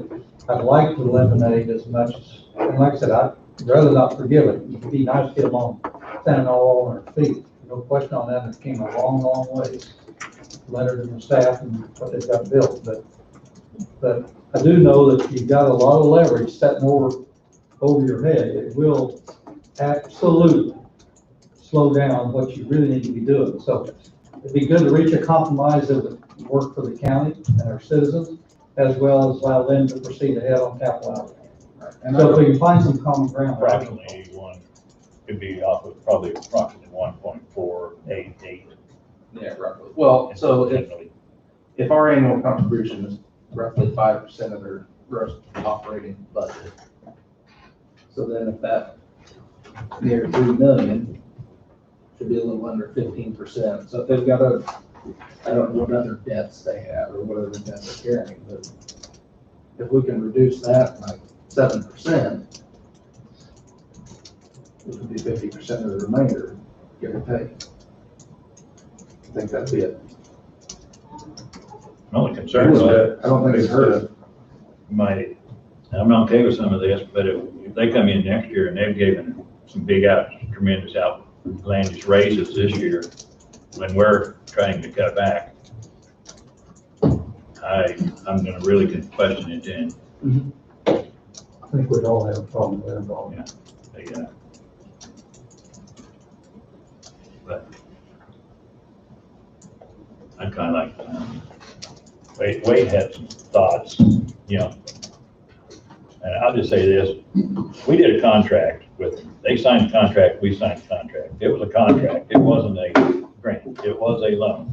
Right. So, I wasn't here at the time. It was from going back and looking. The contract was entered into in July of 2015, and it had a amortization schedule that went over 10 years with the payment of the $35,416.67 a month, or $425,004 a year over that time.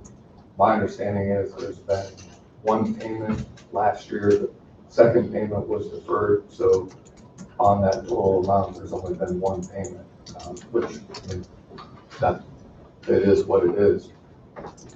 It's a zero interest loan from the county, the way that it's presented, or at least what it looks like on paper to me, and the county has the ability to defer payments, which it did last year. So if the board is going to be lending money through loans in the future, then this is a defining moment, because I know it's the hospital, and trust me, the hospital is a very important component of the county. But I think maybe there needs to be a meeting of the minds. That means the people at the hospital figure out what exactly, how to make this work. And the board has several options. You could forgive it. You could come up with a different plan. You could revise the current loan structure so that instead of there being a $425,000 a year loan expectation on behalf of the hospital, you cut it down significantly to $120,000, whatever you want, but you extend the life of the loan, that would free up $300,000 to $250,000 for them, for the hospital to put into other funds. You'd have to revise the loan agreement, but I mean, you have a number of options. You just need to work with the powers that be at the hospital and come to a mutual decision. And I think at least right now, at the beginning part of that has begun. The way the loan that I read, that I didn't put together, reads, it wasn't a grant, it was a loan. It was a no interest loan that the expectation was over a period of time was going to be paid back. It is taxpayer money, and maybe the taxpayers have a vested interest in seeing that money be paid back. Maybe they don't, but I think to forgive it, you need to make sure you go through and do your due diligence and make sure that is a decision that everybody's in support of. Otherwise, I mean, you guys have a number of options. I don't make the decisions. I think you just need to make sure you have every angle covered, so when your constituents in each one of your districts ask you if you decide to forgive the loan in full, you have a good answer for it. And maybe the good answer is the hospital provides such a vital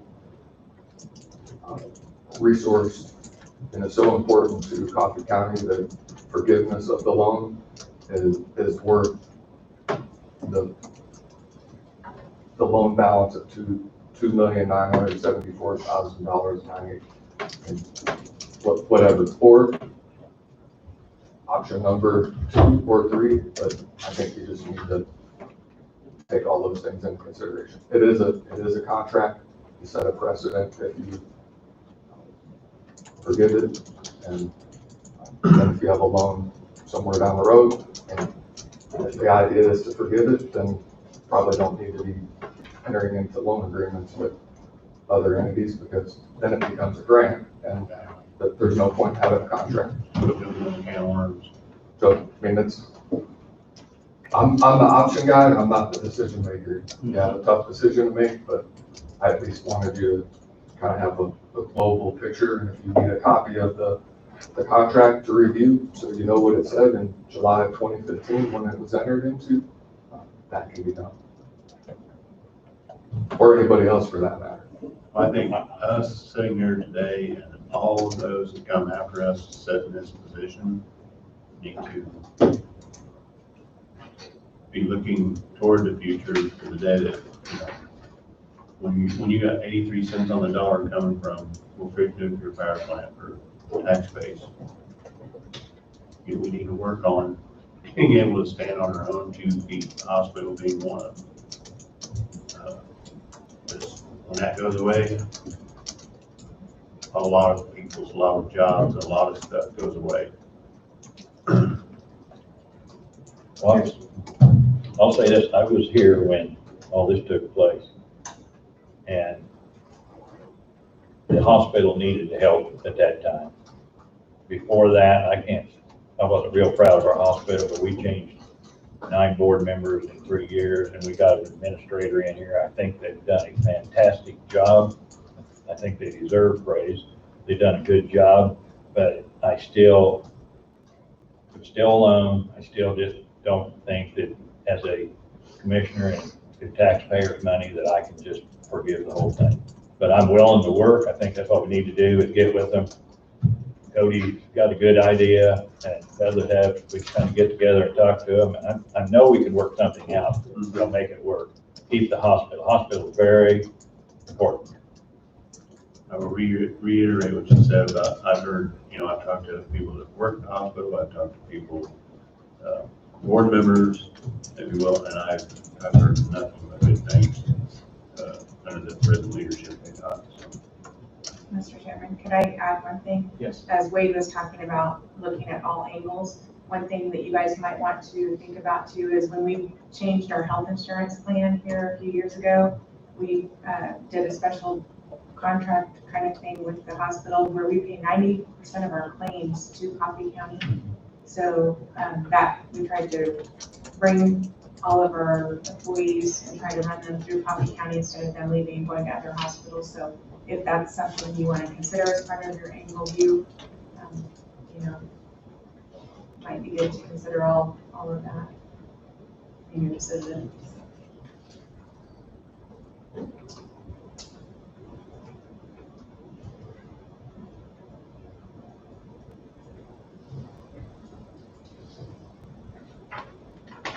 Okay, so we need to talk to Leonard about this I think on we, that side. I think we need to talk to the board about it. All right. But for right now, we have a 2021 budget request from them, for the hospital and for the EMS. They have 3 days left. We're separating the two things, right? Yeah, there's.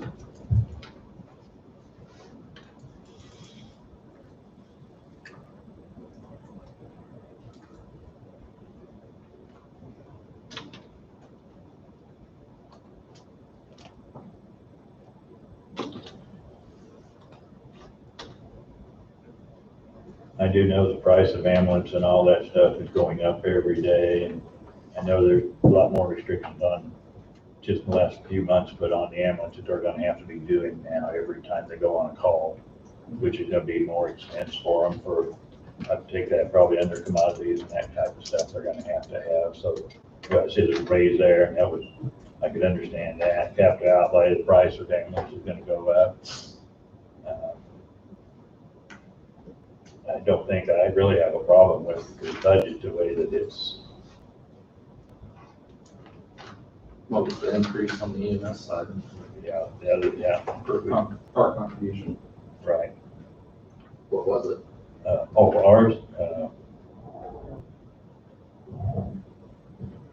County support still stands at. actually ours is the same. County support still the Yeah, same. actually as ours, it's our been. county support's the Right. same. It's, So, yeah, that's not a problem there.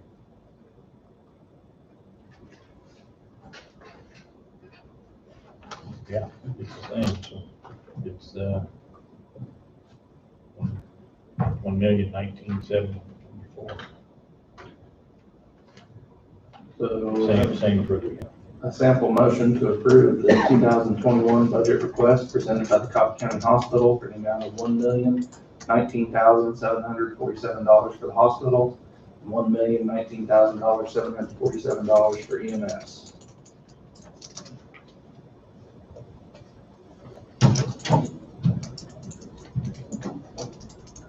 I'll move. Bob has moved, I'll second. Don is second. All in favor, say aye. Aye. Opposed, same sign. Motion carries 5-0.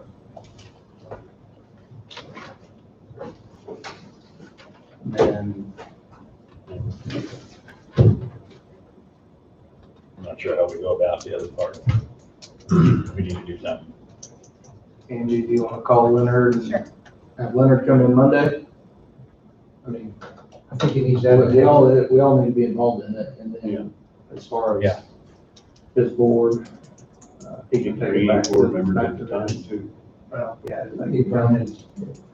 but if they have the same problem we They have, have with yeah, meeting, they can have 4 board members. They can have 4. basically, we didn't have discussion with Leonard, and then worst case, Leonard takes it back to their regular board meeting for discussion, but it draws it out, takes time, but I think it's the proper way to do it. Anyway. I think we need to lay the groundwork. Mhm.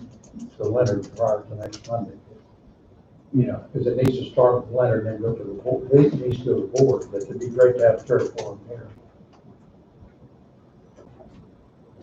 When was that payment due, do you know? Or was it June 3rd or something, or is it July? That's June of 2020. So Oh, in what? essence, you just No, need to defer that payment? Until you make a decision? June 3rd.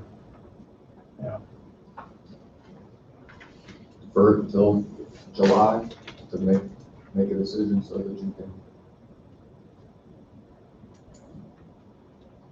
Defer longer than that, by the time they meet. Right. We meet with Leonard meets with his board meets with Leonard again, and comes back to us, and that can take more than a month. Oh, yeah.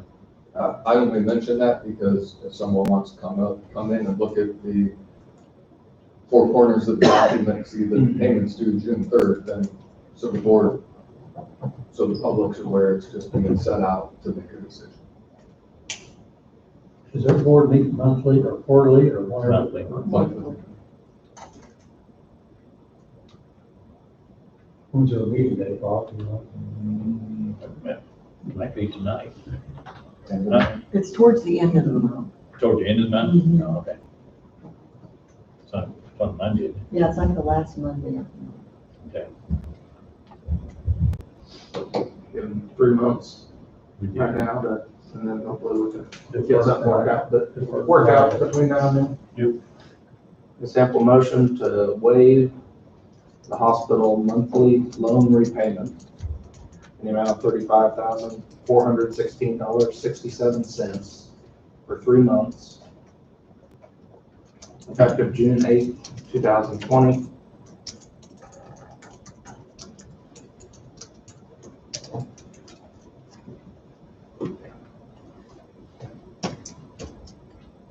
So moved. Don has moved. Second. Don has second. All in favor, say aye. Aye. Opposed, same sign. One company will get something figured out. Oh, yeah. Motion carries 5-0. I'm sure a good compromise can work between all the parties involved with the best interest of our county and our citizens and for the service it provides for the county. It's totally unagreed. I talked to Leonard, I talked to a board member, but I'm only one member here, and it's just my opinion, so. Even though we kind of agree, it doesn't happen.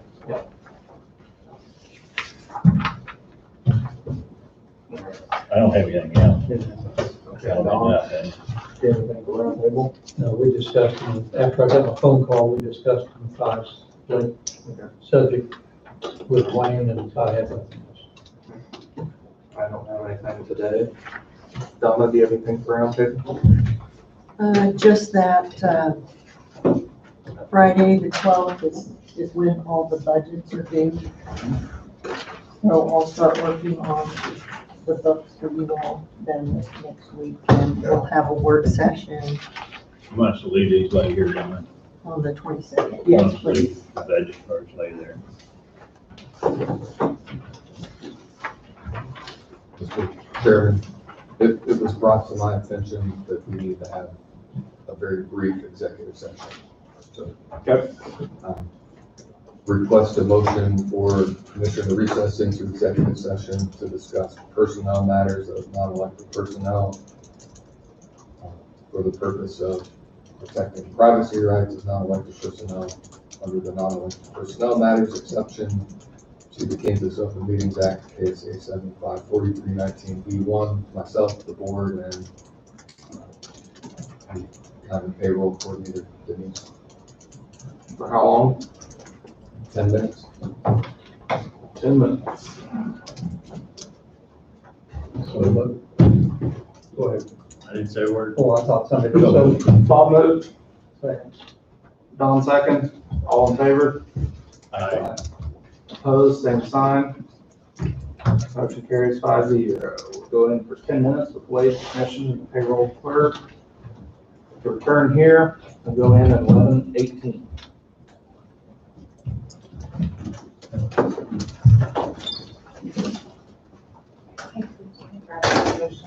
Oh.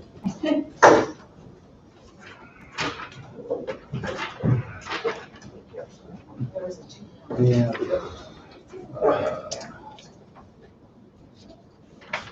You had that one, that was Wade's. No, I didn't have Okay. it. I'll give it back to you, so. I just struck the last part of it. Okay, thank you.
Yeah.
You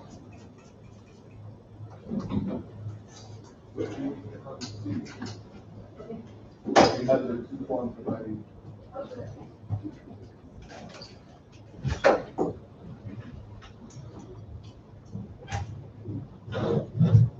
Exact dollar it is.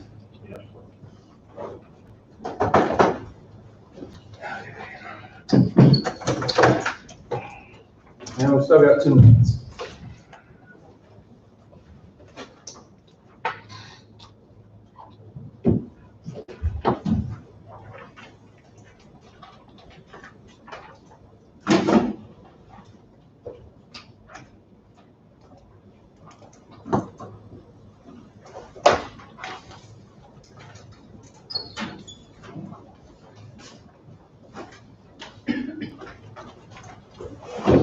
Those motions that you-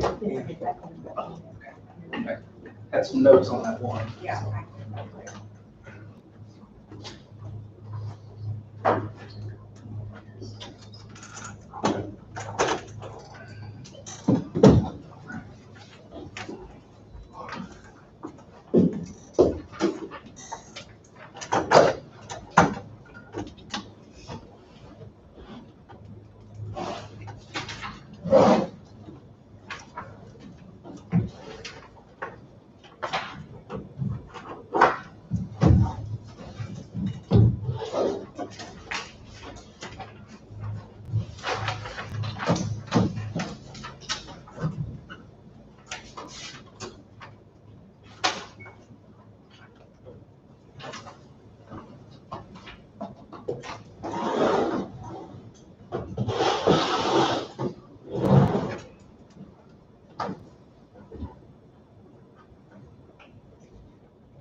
Okay, we're back in session.